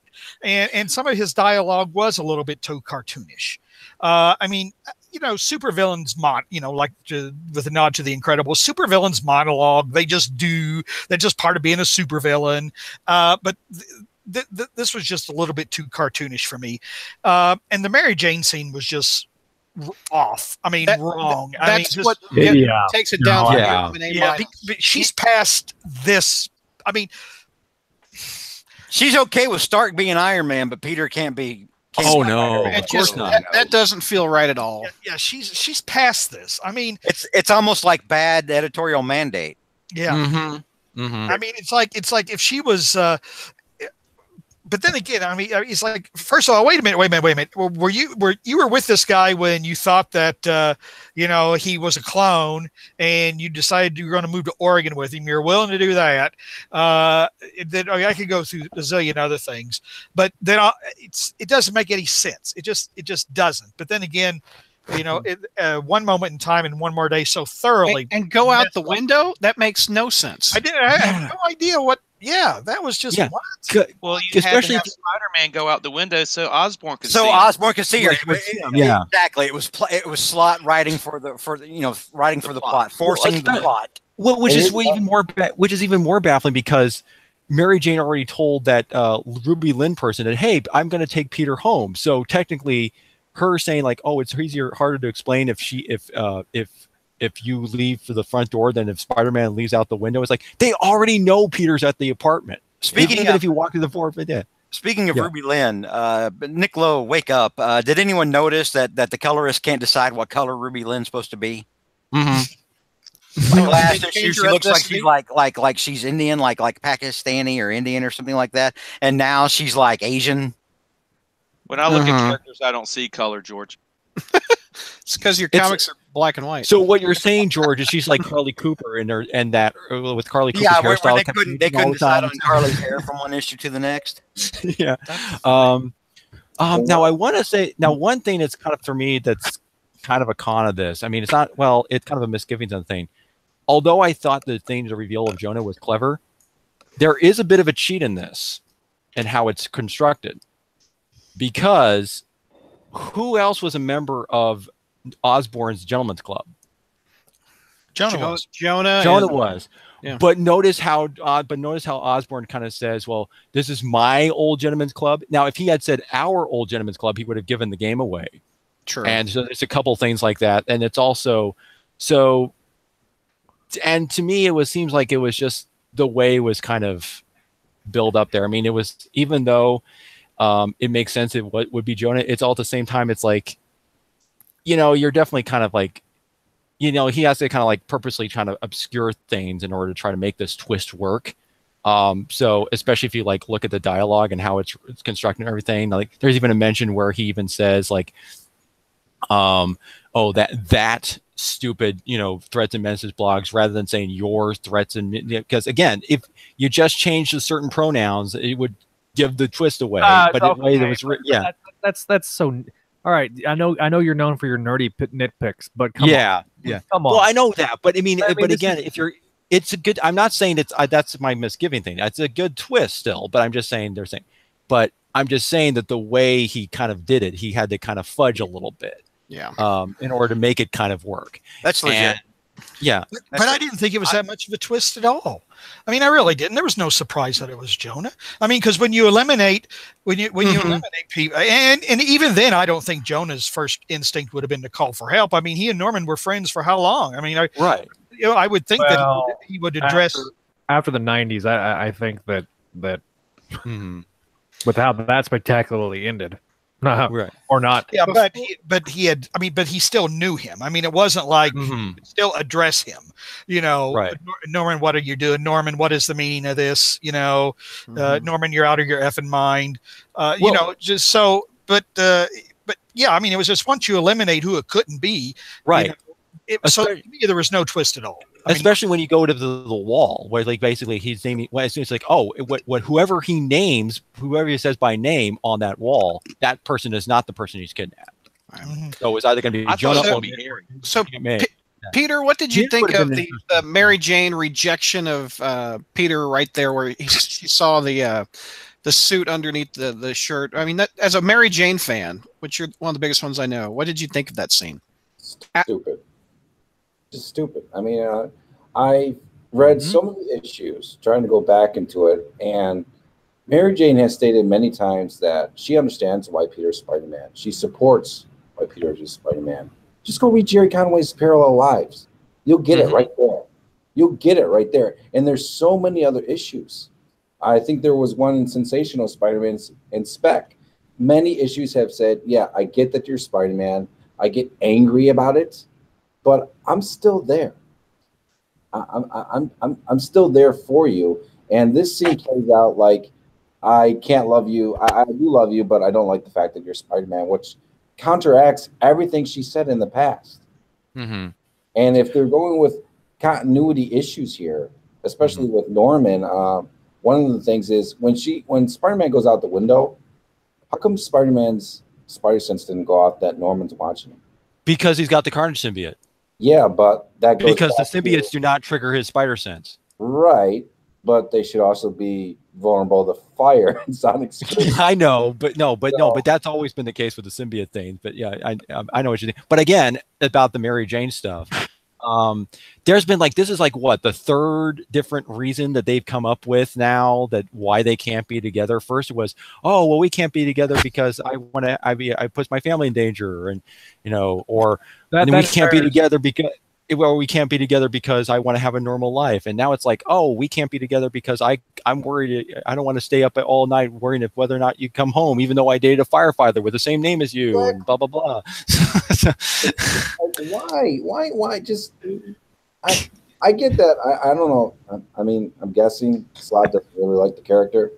I get that. And I'm sure there's a whole bunch of editorial mandate out there that states, oh, yeah, they're. Spider-Man can't be married because it makes him look too old. Okay, and Spider-Man, the Joe Quesada even said, "Well, we didn't want Peter to be married, and his whole point is not for him to start dating on the women." But right after One More Day, Brand New Day, first page, he's kissing some girl at the rave. Right, and Quesada even said in the New York Post that was on purpose and this was his exact words, reality slap. Long-time reader. So here's the thing about Quesada. Quesada is full of crap. And Quesada was saying anything that could pop into his head for him to be able to justify what he did in One More Day. So anytime, people bring up, oh, no, it ages the character. These are all tired. The best one was, oh, no, it cuts off too much story potential. The only story potential you lose with a married Peter is Peter stoops some random girl. Yeah. Which wasn't in Peter's characterization. That's all. And so every bit of it was disingenuous. It was all done. It was all done because of Joe Quesada's ego. And I remember even back then, after it was so unpopular right at the get-go, they were talking to fans, and Buckley and Quesada were talking to fans at a con. I think it was at the New York Comic Con. And Buckley put all of the blame on Mary Jane. Mary Jane's the one that made the deal. And I'm like, no, Haas. Buckley also said that there was no religious overtones to the entire thing. They were trying to get away from the whole Mephisto's the devil thing. I say, you can't shake the devil's hand and pretend that you're kidding there, Haas. So, they have used so many weasel words, and they have spoken in such bad faith about all of this that you can't point back to, well, Quesada said, no, Quesada was saying anything to try to justify what he did based on his personal preference. Well, and they're still trying to justify it now because that's the only reason. Oh, yeah. I mean, it's just they know that people don't like One More Day, and they know that people would rather have, most people would have the marriage back, or them or Mary Jane and Peter in some kind of relationship. But no, they have to justify the editorial has to justify their decision. They have to keep making excuses for it. My question for you, because in this issue, we have Norman relearning that Peter is Spider-Man, and that is an homage to Amazing 39, where he discovers Spider-Man is Peter Parker. So that's Slott doing an homage. Do you think Mr. Slott in issue number 800 is going to do an homage to 121 and kill Mary Jane by the same person? No. I'll tell you who we probably will kill in this. I've seen people suspect he will kill Flash Thompson as because he's definitely killing somebody. Slott wants to go out and be like, I'll be forever known for that. His ego's too big to not do that. Because think about it though, because Anti-Venom, Agent Anti-Venom is the only one now who can actually stop Carnage. And you can see Flash kind of say, it's time for me to go down swinging. And he'll basically he'll basically do that, and he'll basically sacrifice himself. Notice that they're not even talking about Flash in any of this other stuff. We don't see him in any, but also the other person I think will die will be Norman. This will be the way for Slott to really go out and basically say, hey, we're going to kill off the Green Goblin for good. And I still there's a part of me that thinks that he's gonna toad out Carly. Maybe. He's going to throw Carly Cooper off a bridge? I think No, he's not getting rid of Carly. They got rid of Carly because Carly was so unpopular. Yes, right. Yeah. Rather than kill her off because she is named after Joe Quesada's daughter, Mhm. they shuffled her out of the scene. Rather than kill her off because they can't kill her off because it's the boss's daughter. But but at the same time, they know everyone else except the boss hates her. So yeah, they're not going to kill her. They're not. Maybe after Quesada's gone someday. Flash Thompson, but they're not going to kill her. Guess though. I like them. I'll be honest. I could see them trying to kill off Mary Jane because think about it. The last time that they really wanted Peter single before One More Day, they tried to kill her off. Yep. And it was so damn unpopular that they were forced to bring her back. Well, right. I mean, the two people that did not want to kill her apparently in the Mackie and Byrne did not want to kill her. Yeah, I mean that's why Byrne did what he did. Remember, Byrne said that's why. Later on, Byrne said that's why he drew like the door of the plane. But do you think if Slott had his way, do you think he would try to have his death of Gwen Stacy be the death of Mary Jane? Oh, absolutely. Yeah, absolutely. Slott's ego is that big. Yeah. Yeah, but the only thing is that would be just too on the nose and too obvious. I know this is doesn't matter. There's no cliche. Slott won't grab at. This is the same guy. This is the same guy that tried to retcon. Seriously. This is the guy, the same guy that tried to retcon night Gwen Stacy died. That's true. But I mean, but here's the thing, though. There's a reason why Flash is obviously in here in this part of this thing. Why we had that Flash Thompson scene. Yeah. He's definitely going to be. He's definitely a Chekhov's gun in this thing. And honestly, you know what I think with that whole thing is Flash is going to save Spider-Man's ass. Oh, sure he is, and that's why Flash I think could potentially die in this arc because who's Norman taken out? Well, isn't Mary Jane on the cover of the yet again Amazing Spider-Man #1? When hang on, consider this though. All Spencer has said is that Mary Jane will be there with a new interest. He could be talking about her funeral.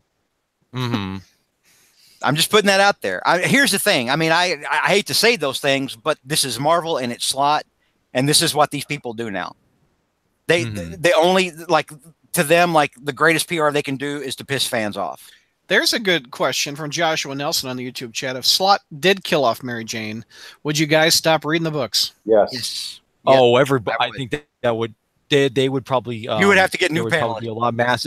Well, yeah, there would be mass exodus, and in terms of like not just pretty much all across the board, because we've seen what happens when they try to kill off Mary Jane. I mean, that's when you had, that was at the lowest point that the book we thought that sales did drop. JR, you remember that? Yeah, yeah.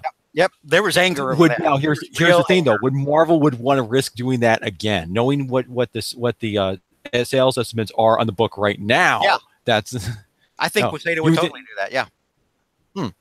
I totally do. All right, I think of Quesada's mind. I think Quesada.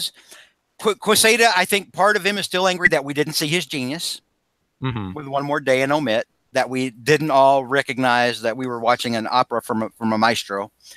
So I do think there's that part of it. But on the other part of it, yeah, I think Quesada would look at it and say, well, if it's been 10 years, they still haven't gotten over it, we're just going to get rid of her. Yeah, I totally think Joe Quesada is capable of that. Completely, 100%. We have discussed this one. We need to go on to a book that is even more controversial. Peter, you've got Spec 300 on this one. Yes, I do.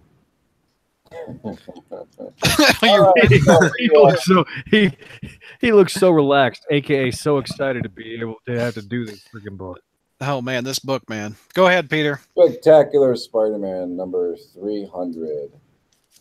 Written by Chip Zdarsky and Ashley does the art.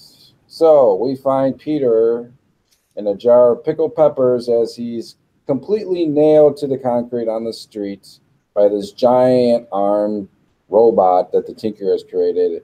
And I believe this is the Deadly of Foes of Spider-Man surrounding him, along with an Iron Man villain guest star, because we can't have a Spider-Man book without an Iron Man guest star, right? That's true. Superior Foes, by the way. Peter's down, and Shocker's about to lay into him. like blast him out of that, kill him and whatnot. And all of a sudden, bam! Hawkeye fires an arrow right at Shocker's little hand things, and Peter's saved by Hawkeye. Now, to give you a little recap, the Tinker has taken down all the superheroes' high-tech gadgetry. It means Ironheart's down, Vision's down, Black Panther's suit is down. You know, it's just the villains whose amped-up suits are going to work. But luckily, Hawkeye has just a regular bow and arrow and takes care of it. Then Johnny Storm comes in and flushes all the villains away to give Spidey some breathing room. And then, because he just had a new movie coming out, Black Panther, now without a suit, no high tech whatsoever, goes in there and takes out this giant Tinker robot with one punch. Like, or bam, or I think, it's an arrow going into one of the tentacles that's holding Spider-Man down.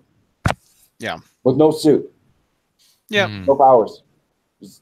Just being a badass because, you know, he's got a movie. So he has to show himself. And then right there, Peter's free. Spider-Man can breathe again, but now Whiplash is there, and he's about to, slice Ironheart in half. And Spider-Man does save her and gets her out of the way. But unfortunately, he is thrown and right through a window. And Peter does the sensible thing by apologizing to that window because he broke that window's heart, pretty literally. So, sorry, window. Sorry, window. I'm going to Apple. God, that's terrible. Oh my God. Brad, just stop. Just stop. Hey, since it's already stopped here, let me. This is why. I thank God that I was writing in chat and didn't hear anything, and don't know it's actually true, and I'm glad. This is why I was so irritated when I'm saying Slott has too much control over how Spider-Man's going. This could easily have been an Amazing Spider-Man. He's getting saved by Black Panther and by Hawkeye. I mean, he set the stage. It's going to take us years to get out of this crap.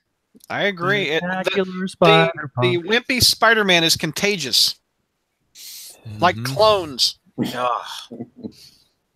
So now, this is the character that used to beating teams of X-Men was Tuesday. And he could beat a former Herald of Galactus. He could beat Juggernaut. And now he needs people to save him. He needs T'Challa to do one punch and he's up. Now he runs off and lets MJ fight the big bad villain. Now he runs off and lets other people fight Dr. Octopus before he can come back and do... It's not the same character. It's laughable, man. It is so bad. It is so bad. I hate to bring you all down with my negativity. Yeah, damn it. I know without me here that the positivity would apparently just increase. So much oozed out of our pores. Yeah. So Peter, we're with Spider-Man and Ironheart. We're with Spider-Man and Ironheart, and she can't get out of her suit. She tells Peter, the right button to push to get her out of the suit. Control-Alt-Delete, get out. Yeah. And that's exactly what happens. And then Peter finally figures out that the Tinkerer and his brother are working together due to all the phones being hacked and untraceable. All the same thing. He finally puts two and two together. So he has to get back and save his non-sister, Teresa. And Ironheart, is her name Riri Williams? Yeah, Riri. Yeah. I don't follow her. Peter says, no, you stay here. You're too young. I don't want you to fight. Or whatever. Why not? I'll go take care of this. And Riri says, no, I'm not doing that. Her phone that she has turns into an Ironheart glove, and she's about to go pound some, with the rest of the superheroes and take care of all the villains while Spider-Man runs away to go save his non-sister. So then we get to the Tinker's lab where she's about to do, pure comics, extract superhero and supervillain data from her bloodstream. Mm-hmm. Let me say that again. Data from her bloodstream. Because It's almost as if he doesn't know how biology and or information work. you guys seen Chuck, maybe that'll help you out. But that gets interrupted by this new character named Mitz, who's an ancient Mitz. He's part of the Gray Blade, and what they do is they're this renegade shield division. Yep. So he's going to go in there to get Teresa to get her back because she's a traitor. So that's going on, and then Tinker jumps in his Total Recall Robo Bro. And, Robo Bro. after that, he turns into this giant silver monster, kind of almost looks like Silvermane, and continues to take on Agent Mince's dronies and cronies and whatnot. So he's about to lay into it when Spider-Man shows up and about to hit the robot with a car. That panel is awesome, and that's one of the best things in the book. That's a great looking panel. Yeah, it is. Like, Spider-Man says, because it's going to be pretty cool once he stops and then smashes that car right on them. And the funny part that I love about this is that it's Jameson's car. Yeah, I think that's awesome. You weapons! One of the rare things in this book I liked that scene. I love that scene. That was awesome. I agree. But then we get back to crap story. Yeah. Destroy the machines. Spider-Man says to Jameson, and that will fix everything. That will make sure this data doesn't get out. So that's exactly what J. Jonah Jameson and Betty Brant do because they're heroes now. They have to go take care of this while Spider-Man takes care of the Tinker's robot. As the fight continues, Tinker's about to get away because Tinker says, "You're far too late, Spider-Man. Hint, hint. There's something coming up." He gets away, but is stopped by Ironheart, who basically says, "Oh, shut up." I think Ironheart is basically saying what us fans want to say to this dialogue. Just shut up. Shut up. So within just a few more panels, Spidey's pals show up. It is a Spider-Man book, so there are team-ups, and they take care of all the deadly foes of Spider-Man, including Whiplash. Then, all of a sudden, like straight out of a Steven Spielberg movie, comes a spaceship. Yeah. An intricate-looking spaceship. Half of Manhattan. Yeah. And no one can figure out why it's there until the Tinker says, you see? I told you were in trouble. Apparently, the Tinker made friends with a scout alien robot. Like E.T. Seriously. They became really good friends. They were going to picnics together, walking in the park. They were tinkering together. Comic books. They rode their 10 speeds together, shared some ice cream. But then all of a sudden that's ruined when Tinker returns to his lab and finds out that it's completely on fire.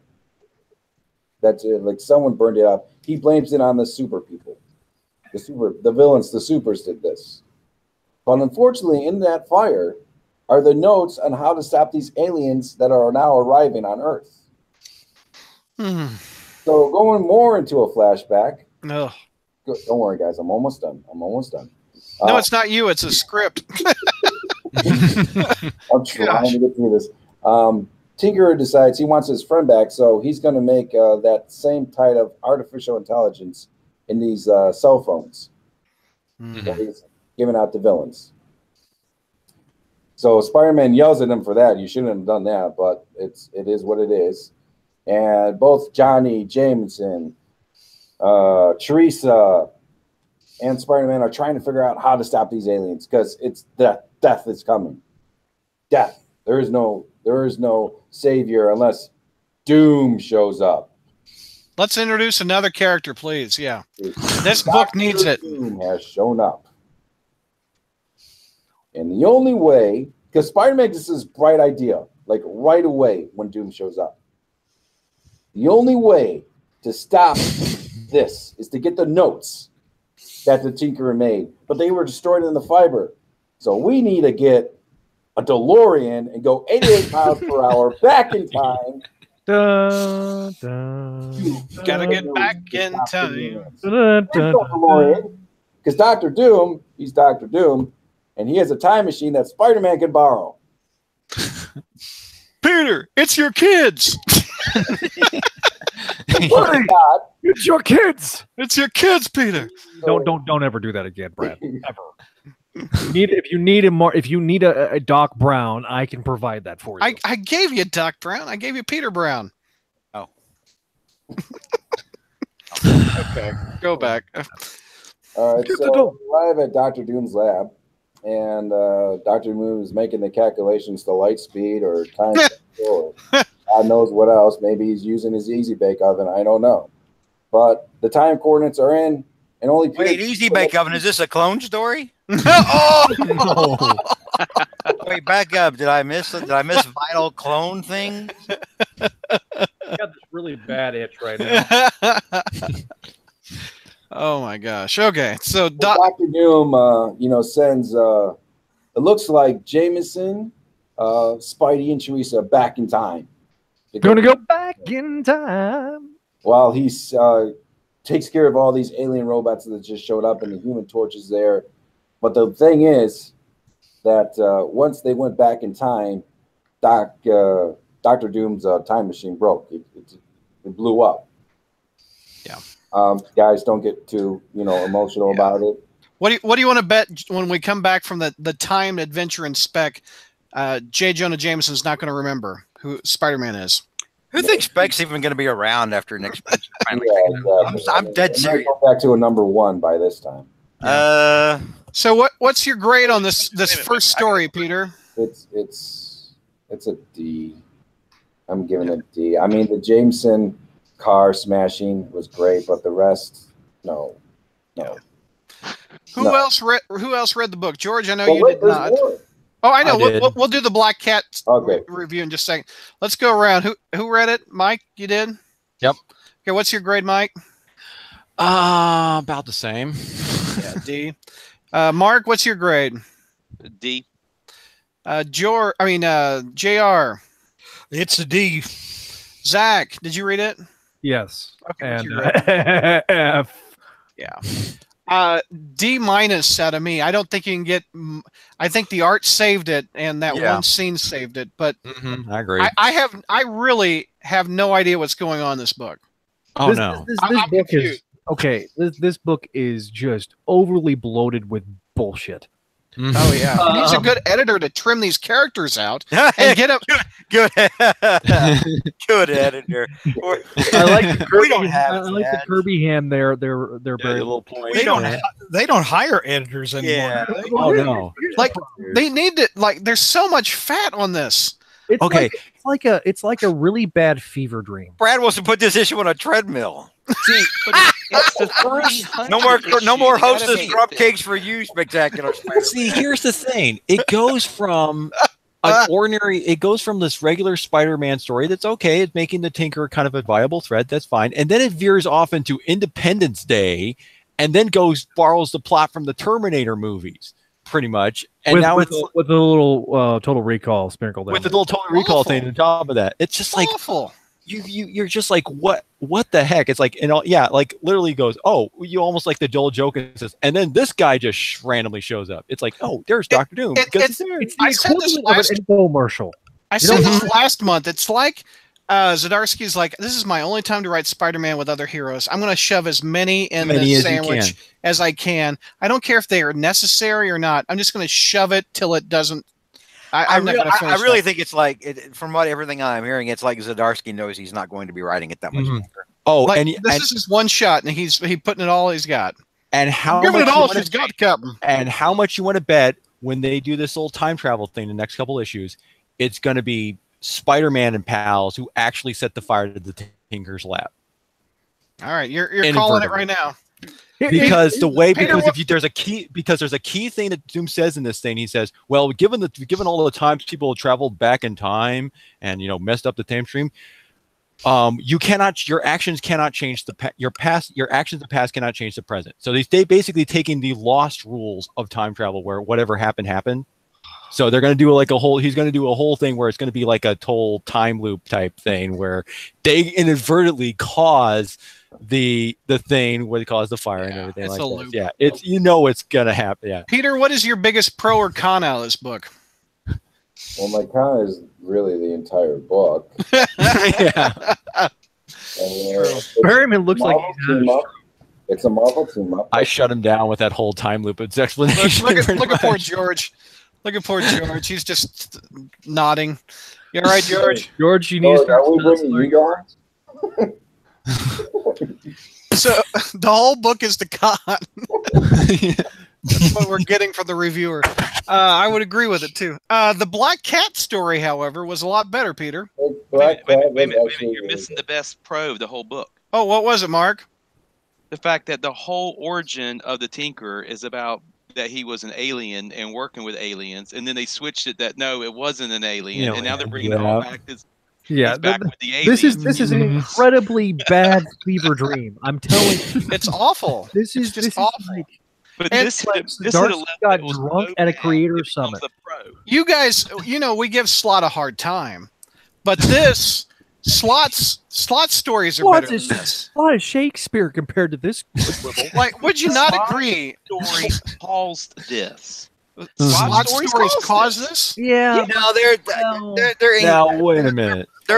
they're indistinguishable. They're both bad fan fiction. Let's Slot stories are not as bad as this. I'll give you. This is Slot like story set This up is the Marvel team up, and the Slot story set up the Spider-Man can't save himself. We've had this from 10 years with the only and the main Spider-Man title. This is the Spider-Man now. Kirby hand. I understand that from a certain perspective. Kirby. Yes. Oh God, stop doing that. That's terrifying. Sorry, Mark. That was mean. Mine breaks my camera if I do that. So, no. The thing is at least with Slot, the plots are somewhat comprehensible. Yeah. This, so incomprehensible. It's like Yes. it's like a 6-year-old wrote it because it's like Billy Mays wrote this book. But wait, there's more. Yeah. For 3 easy payments, you can understand this plot. Exactly. There is OxyClean. Yeah, it's the equivalent of OxyClean. You need OxyClean. I need an OxyClean to clean this taste out of my brain. It's so horrendously bad, and I can't get too loud because I got a 3-year-old in the other room. She just aged just reading this book. Lord. By the way, I just noticed this, George. This looks like Elvis. Thank you very much. And also Kirby Hands. No, Okay. Elvis did this. Didn't he do this? Yeah, I mean, yeah, like on stage, you know. But, Okay. Let's not talk about. Okay. This is not the Elvis. Peter, take us through the Black Cat story, which was a much better story. Yes, it was. I'm not really sure what's going on with Black Cat because I haven't been reading her. But she's in this, what looks like to be a penthouse with all these goods. I believe they're her goods. And they're trying to pay off Tombstone, I believe. Mm-hmm. So one thug says, hey, we can, sell this ring, which Felicia just takes the ring from his hand and, knees him in the nards. And, wow, I haven't heard that since I saw Monster Squad. Nerds, man. Old man's got nards. The freaking month. So this ring has a special purpose to Felicia. And we get back to it, and we're having a flashback. And we see a flashback with Spider-Man chasing the Black Cat through the rooftops. Yeah, like back in the good old days. Back in the good old days. Now, I'm assuming that this flashback is like before, like right when they just met. Like 194-ish in the 70s, Mm-hmm. yeah. So, Black Spider-Man's chasing her, and they have the usual cat banter, cat mouse banter going on.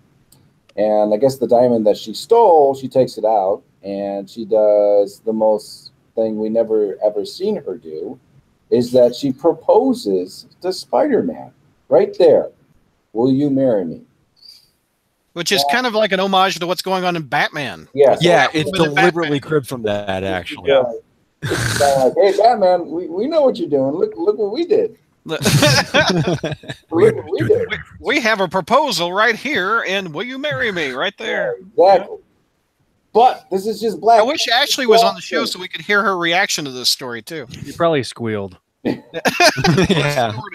Yeah. This Spider-Man's distracted by this, like, what's happening? And then right away she just scratches him right on the legs, like bam, right there, knocks him down, and he's like, ow, my legs and my feelings. And see, that was funny. So well, I mean, spider sense, but whatever. She mentions that.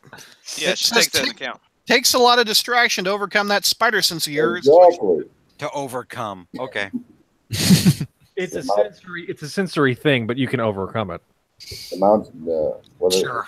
Her costume. I'm surprised the ring was the distraction instead of her costume. True, that costume. My heavens. And so, this is a sausage fest. She just says it's just sentimental nonsense. Most of what I just have to have, and it's just it's a nice heartwarming story. Isn't it funny? How many pages is this story? 1, 2, 3, 4, 5. Five pages. Where it's so much better than the bloated. This spin-off story is better than the whole thing.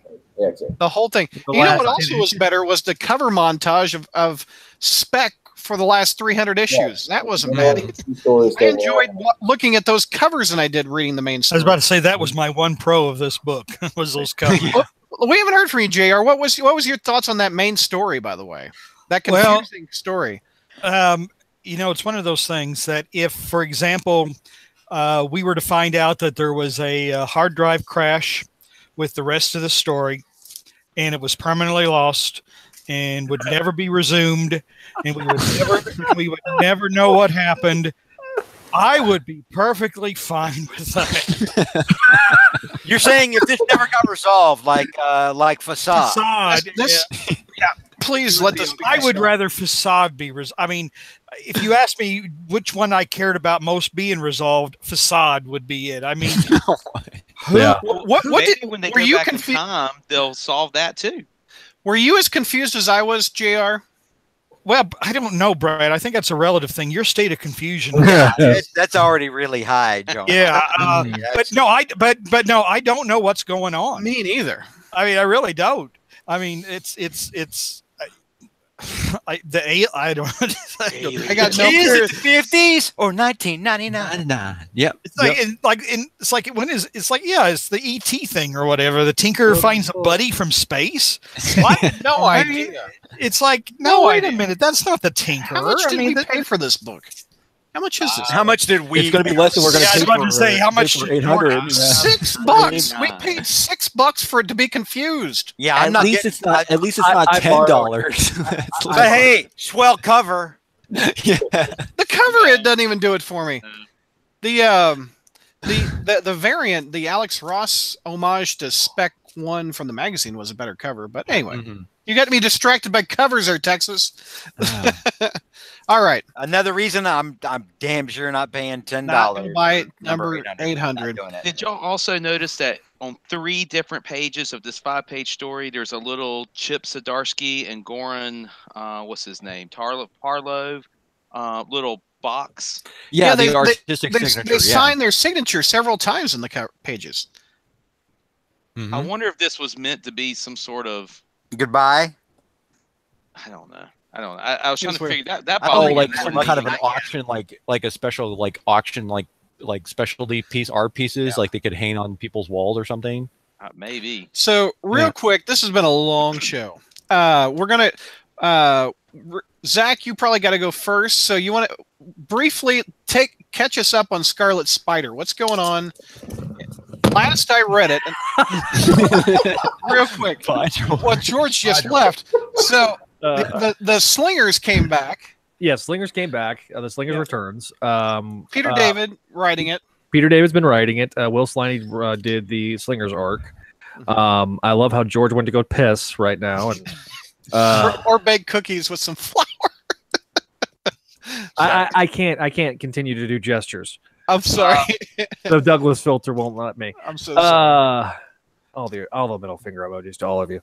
Well, only Brad. Sorry, not all of you. No, here's the thing that's going on with Ben Reilly. They've brought in the Slingers, and the Slingers are the '90s team book that was spilled out of Identity Crisis, when Peter took over. Identity Crisis. Yeah, I will in a minute. Sorry, interruption stage to the left. So basically, they bring in Cassandra Mercury's been this mogul, and the Black and the Slingers come in, and due to the Hornet getting killed during the Wolverine Enemy of the State arc, the Black, so they bring in Hornet, and it's revealed to be the Black Marvel, and so it's really not exactly what he seems, and Ben and the Slingers end up beating the crap out of the Black Marvel, and basically shenanigans occur. Eventually, Kane and Ben fight alongside each other, which is this is the first time they've actually done this as both heroes. So Kane has been hanging out at the Veterans Center, kind of sleeping there, and so it was about to be shut down, and basically Kane extorts Cassandra Mercury out to get to save that the Veterans Center, and the check was that. So that's how that arc ended. We then go to the latest issue, which was a Bad to the Bone part 14, which was Bad to the Bone part 1 of 1. Mm-hmm. It starts off with the two cops busting in, and a hippo creating a giant hole in the wall. We cut back to the Veterans Center, and then Ben Reilly, dressed in a ski mask, visits the Las Vegas retirement home of Quentin Beck, the man known as Mysterio. So, Hippo shows up. Shenanigans kind of occur. There's a little bit of humor. Kane ends up fighting a hippo, which is kind of humorous. But Ben ties Quentin Beck to a chair, and actually, at one point he goes, "Dude, I died. I went to hell, the whole 9 yards, and I can't take it anymore. I actually died, and now I just want to have a good life. That's all he wants." Told you'll never understand that. And Ben's like, be amazed what I can understand, because of course Ben has died 27 times. Exactly. In George Berryman's all-time favorite issue of Amazing Spider-Man. It inspired me to put pen to paper, and by paper I mean napkin at the IHOP, and write down that list, that fantastic list of 101 ways for Ben. Yeah, you know what I use that. You know what I use that list to do? I can't say on the show. Yeah. You wiped that list that's on a computer monitor. Yes, what did you do with that? I put it off the list. That's funny. Sure. So, is Scarlet the book that you like? Would you recommend it? I mean, it got better after issue 7, I think. It took 7 issues to get going, but and I'm shocked that we're at 14. Unfortunately, it's going to suffer from the same syndrome that any and all Peter David Spider-Man written books suffer, and that is that it will be drug into a freaking crossover known as Damnation with Doctor Strange and Joe Quesada's favorite character, Mephisto. Yeah.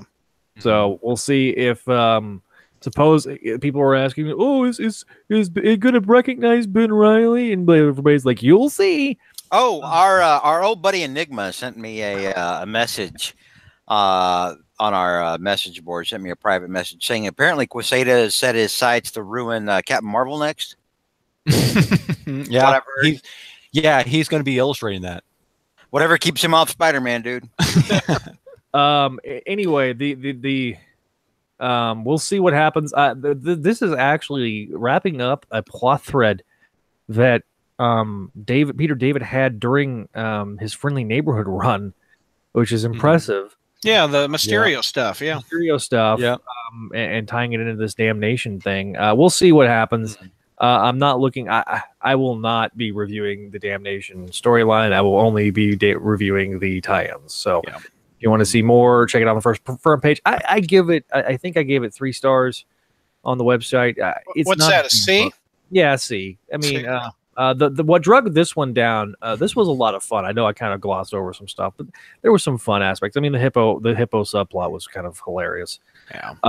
If you haven't read Scarlet Spider 7, where he talks to Death, and Death is confused by why he keeps dying 27 times. Like that was just a great book. I thought Mhm. that just turned the whole series around for me. Literally and unfortunately, and look, I like Will Sliney a lot, but to me, he's not Mark Bagley. Mark Bagley was such a great artist that they ended up wasting him on Venom, and then they turn around and then waste Ryan Stegman on Venom with the new #1. I would have much rather see like Bagley and Stegman on Amazing Spider-Man, but honestly, the what drug this book down, this particular issue 14, was the fact that there was not good artwork. It felt like a really bad, and I hate whoever's doing these covers. I agree. They're Whoa! horrible. These covers are not good. They're terrible. These covers do not sell a book that's not selling well. Like that doesn't make you want to run out and get it. I mean, I agree. I mean, the covers are just freaking awful. Yeah. So yeah. Well, to quote Steve Wacker, they're not for you. ASM 611 will forever be known as No doubt. The book not for you. So This clone book is not for you. is anybody besides myself and Zach reading Scarlet Spider? Nope. Why would we? Why would well, you guys are Spider-Man fans. I'm reading them. Spider-Man fans, not Ben Unlimited. Riley. Ben What- Riley's not Spider-Man. What, Mark? I'm reading them 6 months late on the Spider. or Marvel Unlimited. Mhm. All right, so we've also got real quick a Venom update with Mike Poison X. Yes. That girl is poison. Dum, Yeah. dum, dum, dum, dum, dum. It Never also- trust a big Dolly- button to it- smile. it- That it- girl is it- poison. It's an epic 5-part story arc that Epic. contains 3 out of 4 of George's favorite things, and those 3 are Venom, symbiotes, and the X-Men. And not the X-Men that we all love. No, this is the teenage, time-displaced original 5 versions of the X-Men, but not really because they're from an alternate universe. It's complicated. Wow, the only thing that can make that worse is Ultimate Spider-Man and Moreland showing up. Oh no! Don't worry, they don't. Tell show us up how here. this one circled the drain before it went down. Okay, so the whole thing is that the Starjammers, which are led by Corsair, Cyclopses. I thought he Cyclops was is dead. I thought he was dead. They all get better, George. No, this is the teenage Cyclops we're talking about now. No, because he's Corsair. still alive. Corsair is alive. That's the new trope, and X-Men is like they kill somebody off and then just bring them back as a teen. Yeah, pretty much like an alternate version of him. yeah. Okay. So yeah, so then the Starjammers are basically kidnapped by 5 mercenaries wearing symbiotes, and you can tell that Cullen Bunn put a lot of thought and effort in the names of these villains, because the leader of this band of symbiote mercenaries, her name is Killer Thrill.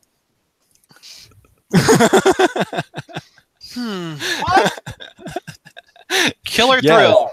Killer Thrill. Kills the thrill, that's for sure. Yeah. Instead of Thrill Killer, it's Killer Thrill, because he just did a little twist to reverse it.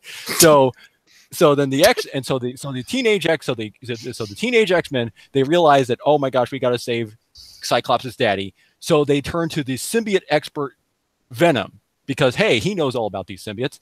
And the symbiote, of course, is like, he's all eager to go, because it's like he wants to save his own kind. But Venom's like, no, I know how this ends. It's just going to be another one of these everybody gets a symbiote stories. I do not want to get involved with another one of these things. I've already ran through 2 of these, but nope. He gets dragged aboard. You get a symbiote. You get a symbiote. There's a point now during their adventures. There's Cyclops gets critically wounded, and they then track down to see where these mercenaries got the symbiotes from, and they got it from a guy who was a black market dealer of symbiotes. And wait, which Cyclops is this douchebag Cyclops, or is this teenage Cyclops? Can you imagine the guy in the back alley, like if you want to buy a watch in a trench coat? Hey, you want to buy a he symbiote? does have a trench coat. Actually. Oh, he does have a trench coat. He also wears a cowboy hat. Oh my And gosh. because all the cool Star Wars names were taken, this guy's name is Hayes Manser. God damn. Oh my god! And this is Cullen Bunn. This is somebody who Brad used to crow about. Oh, Cullen Bunn does some good stuff, but this doesn't sound like it. Okay, He so does some anyway, good Deadpool, and he did some great they get Magneto. fight inside the warehouse with this Hayes Manser guy, and who kind of recognizes the Venom symbiote because he actually was trying to sell it before it kind of escaped somehow. And so, guess what happens? They All sound the like X-Men, bad supporting characters on like the Jack Death series. The cable movies. What is that? Oh yeah, Tim Thomerson. oh yeah, Trancer or something. What was it called? That was it? I think Peter Yeah. David actually writes some of those. But anyway, but What happens, Mike? Okay, as you might have guessed, the X-Men, they all get symbiotes bonded to them, so they all kind of have this little thing. But wait, There's more. There's more. There's a version of Kraven who shows up, who is kind of wearing like things called called poisons, and poisons are supposed to be like even more evil versions of symbiotes. If you've read Edge of Venomverse going on, because there was like a thing where I read it. It's awful. It's yeah. So he shows up, and there comes a point where he infects the symbiote mercenaries, and also Jean Grey, who also, because she's been bonded to symbiote. And so basically they get in a fight thing, and it looks like, and the way this supposedly works is, as far as we're concerned, the teenage version of Jean Grey is dead. There's nothing you can do. She's pretty much evil now. And so the X-Men, so the X-Men are now down 4 members, and Venom's like, basically, and guess what? This is going to lead into yet another you get a symbiote arc, because coming up is what was it? It's something called like not Venomverse, but like Crap, the second serving. Yeah, it's another Venom story thing coming up, like another crossover event where everybody gets a symbiote. Oh my gosh. Coming this June. So yeah. It's warm, it's steamy, it's ready for you. It's Venom 2. The symbiotes strike back. So is that it? Is that the book? Pretty much, yeah. You got 5 issues of this thing where basically everyone gets a symbiote again, and just so all the X-Men got symbiotes. Well, temporarily. Everything being done with Venom is everything. Oh, I know. From slot to anyone. It's all literally. It's the definition of hack work.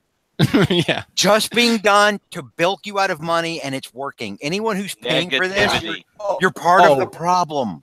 It's very obvious. The only reason they decided to do this arc was because, one, Venom sales are low, and also X-Men Blue sales are low, because this is a crossover with X-Men Blue. So they have to basically like, hey, let's do another crossover to kind of build these things up. So how can we improve sales of this shitty title? Let's make it a shitty title. Yeah, exactly. Yeah, that makes a lot of sense. It's like making a Reese's peanut butter cup out of bad tuna and horse crap. Oh yeah.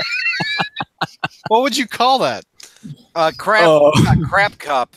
A crap cup. It's a crap cup. That's what this is. Oh my god.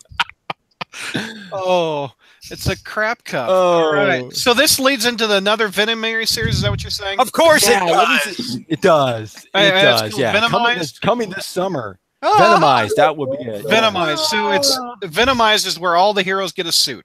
These books are like herpes. Yeah, so again, within the past couple of months, we're going to have no less than 4 of these stories in which we have a Venom, where everybody, you get a symbiote. You get a symbiote. I think all the podcast crew should get a symbiote. Yeah, pretty much at this point.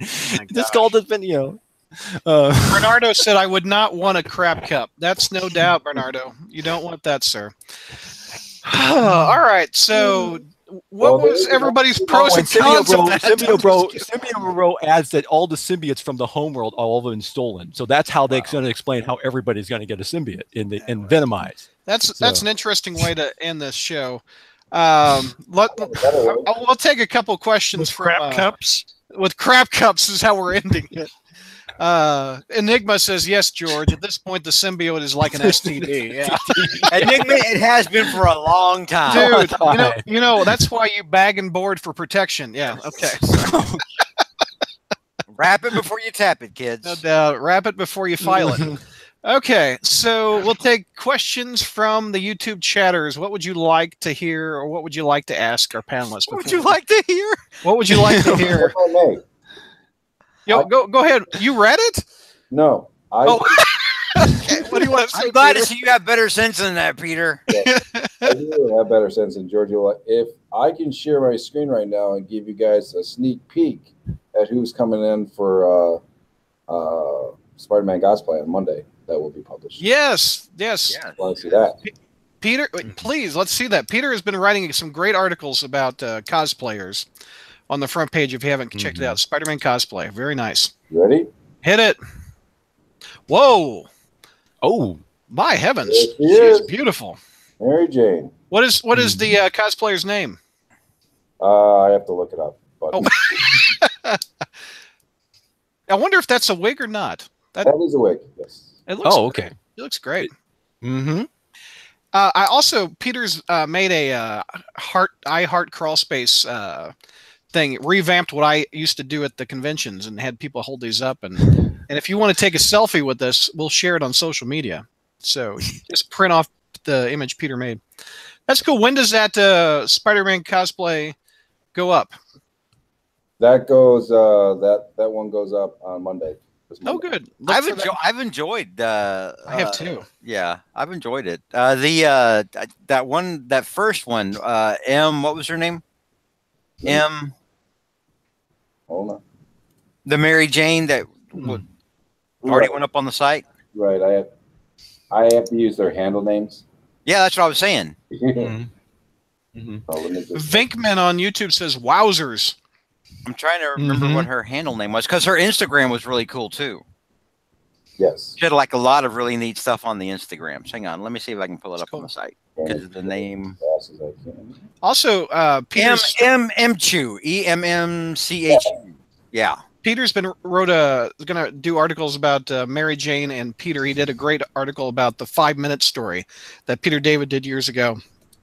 That was a good article too. I actually had a suggestion for that, but Brad, we can talk about that. Okay. YouTubers, this is your last chance. Anything you'd like to say to us before we wrap it? Before we No. before we wrap it. Wrap it. There you go. That's not in my contract. Podcast.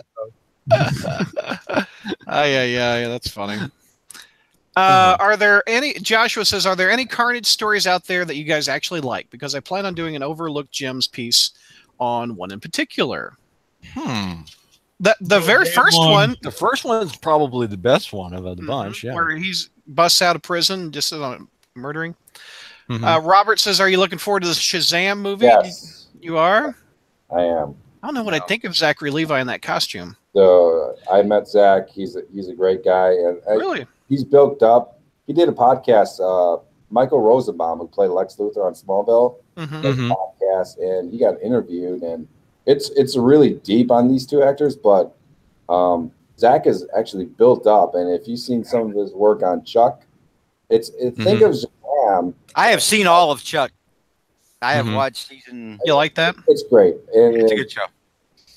but if you think of Shazam, just think of Tom Hanks in Big, and Zach has that. It's very much kind of like that kind of idea. Yeah, because he's literally coming. He's literally a kid in a man's body. I just can't build up that any more interest in the DCU. I just can't. It's so low energy. It's so. I'll see the Wonder Woman movies because frankly, that's where the heart is in any of that stuff. But I mean, like the craptastic Lex Luthor we're stuck with, that laughably bad Joker, the trying too hard Joker that we're stuck with. No. Well, Josh. Then I've got good news for you, then, George, because they are doing a Flashpoint movie, and the writers of that are supposedly the same guys who did Spider-Man: Homecoming. So yeah, like I said, DC. Joshua Nelson asked, JR, I'm going to aim this to you. What if Slott kills Norman off again? Did he kill him off once before? Well, no, Norman died again. You know this. Oh, the phrasing was, yeah. If Norman that's what I'm afraid of. Another thing I'm afraid of happening is they're going to try to kill Norman off. But then again, I don't know. I guess maybe that's better than it continually be written poorly. But Bernardo wants to know if we listen to Diversity in Comics, the YouTuber. Oh my God, that's horrible. I'm sorry, I was reacting to something in chat. Symbio Bro said that Kristen Wiig just got cast as Cheetah for Wonder Woman 2. And I hit the internet thinking surely not. And sure as shit it is. It is. Yeah. What the hell? What? No. Okay. Symbio Bro says, since I said that everyone on the podcast should get symbiotes, what would each of your symbiote names be? I wouldn't have one. My body would reject it. Here, how about we suggest names for other people's symbiotes? How about that? Anybody? Zach, what would your symbiote name be, or someone else's? My symbiote name? What the what the hell did I walk in? Yours would be Clonage. Clonage instead of Carnage. God almighty, damn. Mike, yours would be... Why are we doing this? Why are we wasting valuable airtime on this? Nitpicks. Yours would be Nitpicks the symbiote. Nitpicks, yeah. There you go. There we go. Mark, yours would be even darker marker. Dark marker. Sharpie. Blackie the dark marker. JR, yours would be called Pumpkin Bomb. Stop this freaking George, yours would be No, stop. Yours would be it's gone too far already. Stop. I was gonna say Downer, but that's gonna be Downer. I guess not. Downer Darkness is George's symbiote. I'm just glad that we're finally. Okay, Peter, what would we call his? We'll call it Wow, Red. look at the time. Good night, We'll everybody. call it Red since he loves Mary Jane. How about that? Enigma, can you guys go down to Marvel HQ and stop them? Okay, no. I love Carnage Family Feud and Carnage USA, says Symbio Bro. Are you looking forward to the Captain Marvel movie? Not really. Give Kristen Wiig a chance, George. No. Paul Jenkins actually... Patty Jenkins. Not not sorry. Bless. not Paul Jenkins. Good God Almighty. It's the Patty Spider-Man Jenkins, the show. one that directed Paul- Wonder Woman. Paul Jenkins comes to mind before Patty Jenkins on a Spider-Man. No, I'm sorry. Kristen Wiig to me is as annoying as Amy Peeler. I may not see Wonder Woman 2 now. All right. Final thoughts. Zach, what's your final thoughts, sir? What the hell did I walk back into? I had to go. A nightmare. Yes, this is. I was hoping that the number 499 would go a lot better, but then George showed up, and then we all know what happened from there. Final thoughts, Mike. Bernardo asked you a good question, Brett. How much? Well, thank you, George, for my How final much thoughts. should the sales drop in order for one more day to be undone? Because I think if they kill Mary Jane, the sales will drop fast. What do you guys think of that, real quick? I think it would have to drop out of Yeah, the it would. top 10 consistently, because here's the thing. That Spider-Man and Star Wars are really the only stay float around. They're the only two top books, 10 from Marvel. So if one of those dropped out, and like this is what I've said. The question is not, or the thing is not to say, oh hey, Spider-Man's in the top 10. The question is why is Spider-Man not selling as much as Batman? Right. And if Marvel can't answer that, then Marvel needs to replace everybody. And spoilers, they can't and they should. Yeah. So I think if it would drop out of the top 10 consistently, people would. Maybe we'll get a mix. If it's a mix of Spencer wokeness and Mary Jane being dead, yeah, I think that might be able to do it. Final thoughts, Mike. It's kind of definitely kind of a mixed bag kind of thing. I mean, we've got, of hopefully, I mean, in terms of this Red Goblin thing, I mean, I'm not terribly optimistic about it ending well, but I do think it could be, who knows? It could be promising. I don't know. Maybe Slott's got, maybe he can going to go out. He might thinking that he's going to be leaving. Maybe he's actually going to put more energy into this thing. Ow! George just pulled something. Yeah. Here, Yeah. we need anti-venom to heal George. George, George, final thoughts if you can muster. We still have, unfortunately, we still have months to go before we're slot free. I know. And I know.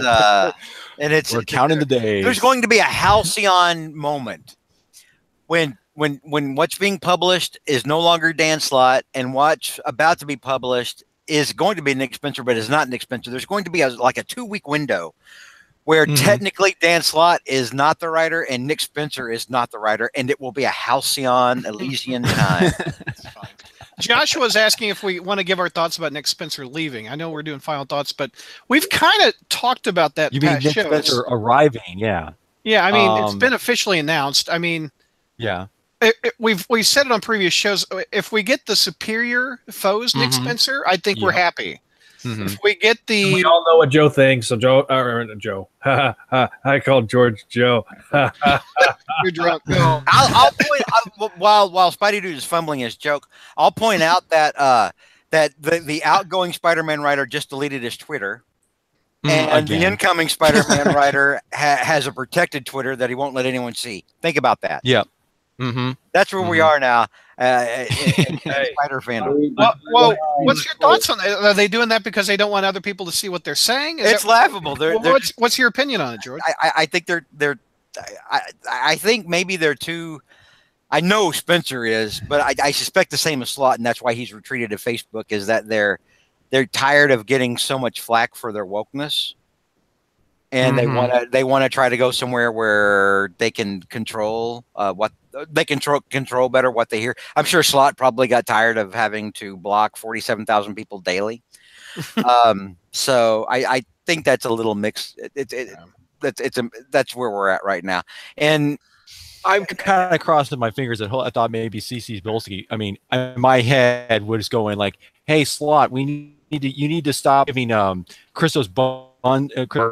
You need to, you need to get off social media for a while and start actually writing the comics." Well, here's an Enigma. Enigma brings this up. Also, I do remember this is why I said I think that it took so long for them to announce Spencer after Bleeding Cool had already been talking about it months and months earlier. And another reason why Spencer's Twitter is protected, and Enigma had just kind of brought that up, is to minimize the damage. Yeah. Absolutely is to try to minimize the blowback that they get off this thing.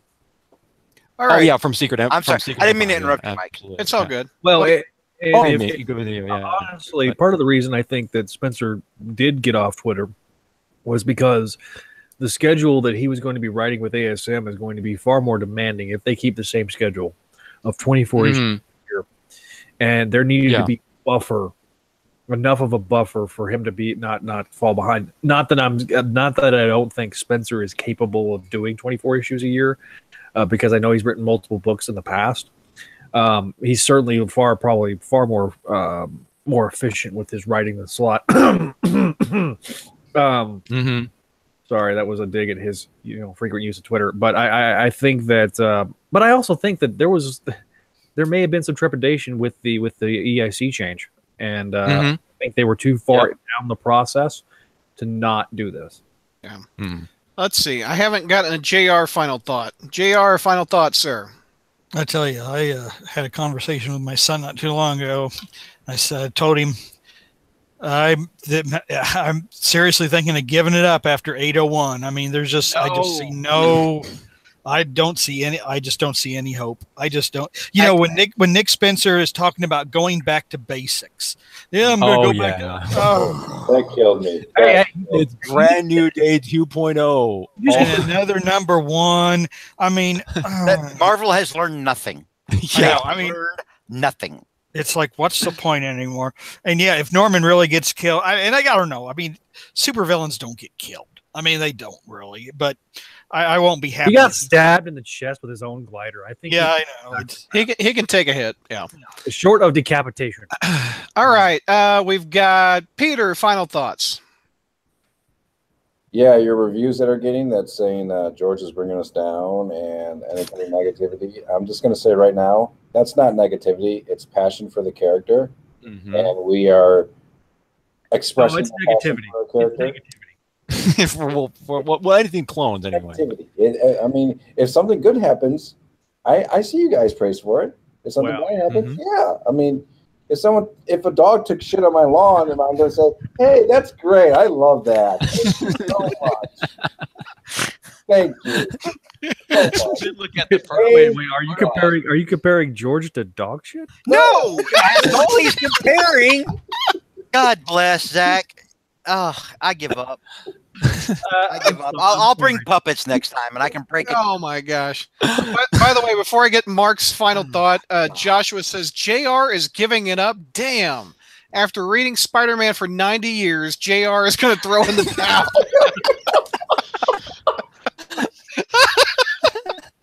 Your fans can't handle that, JR. They can't handle you quitting. You quit, JR. I'm retiring. If JR quits, George has really taken us all down. Okay. Whoa.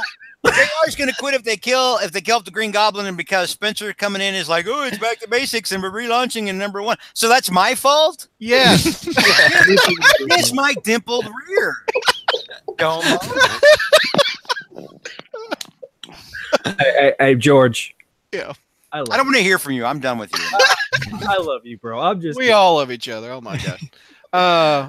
Joshua says, JR, my sincere apologies. 91 years of reading Spider-Man. You're getting closer. You're getting closer. If JR quits, we riot. Yeah, Josh says if JR quits, we riot. I agree.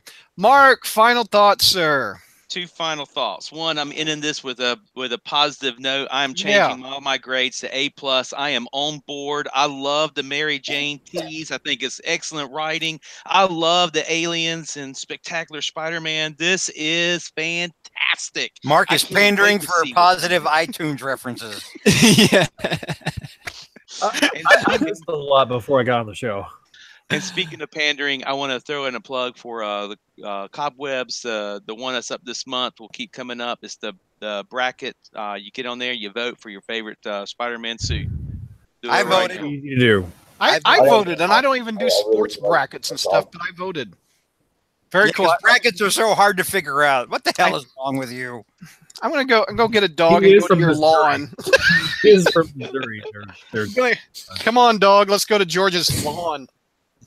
I live in an apartment, #1. Yeah, he doesn't have a lawn, you idiot. Come on. Oh, I'm going to George's doormat. Complex? I'm going to his doormat. Yeah, well. Yeah. Oh my gosh, that's a wrap. From how you describe that, That's a wrap. If YouTubers want to talk some more, it's fine, but that's funny. Oh man. Oh, what a long show. I'm thinking I'm cutting this one up in half. My gosh. Okay, what the hell happened? I shit you not. I was like, when I came in and you guys had done one issue. Oh, I know. What? well, it's 796. I mean, we had to talk about how bad it was. Oh yeah. I knew that. But like, we weren't very speedy. No. We got into whole like. Let me explain what happened. So, I got my daughter. You're still live, by the way. We're still live. Okay, I'm not gonna explain that. Yeah. We got the YouTubers watching. Yeah. Yeah, well, let's not be live. Get us all. Oh, no! Why I wanted YouTubers.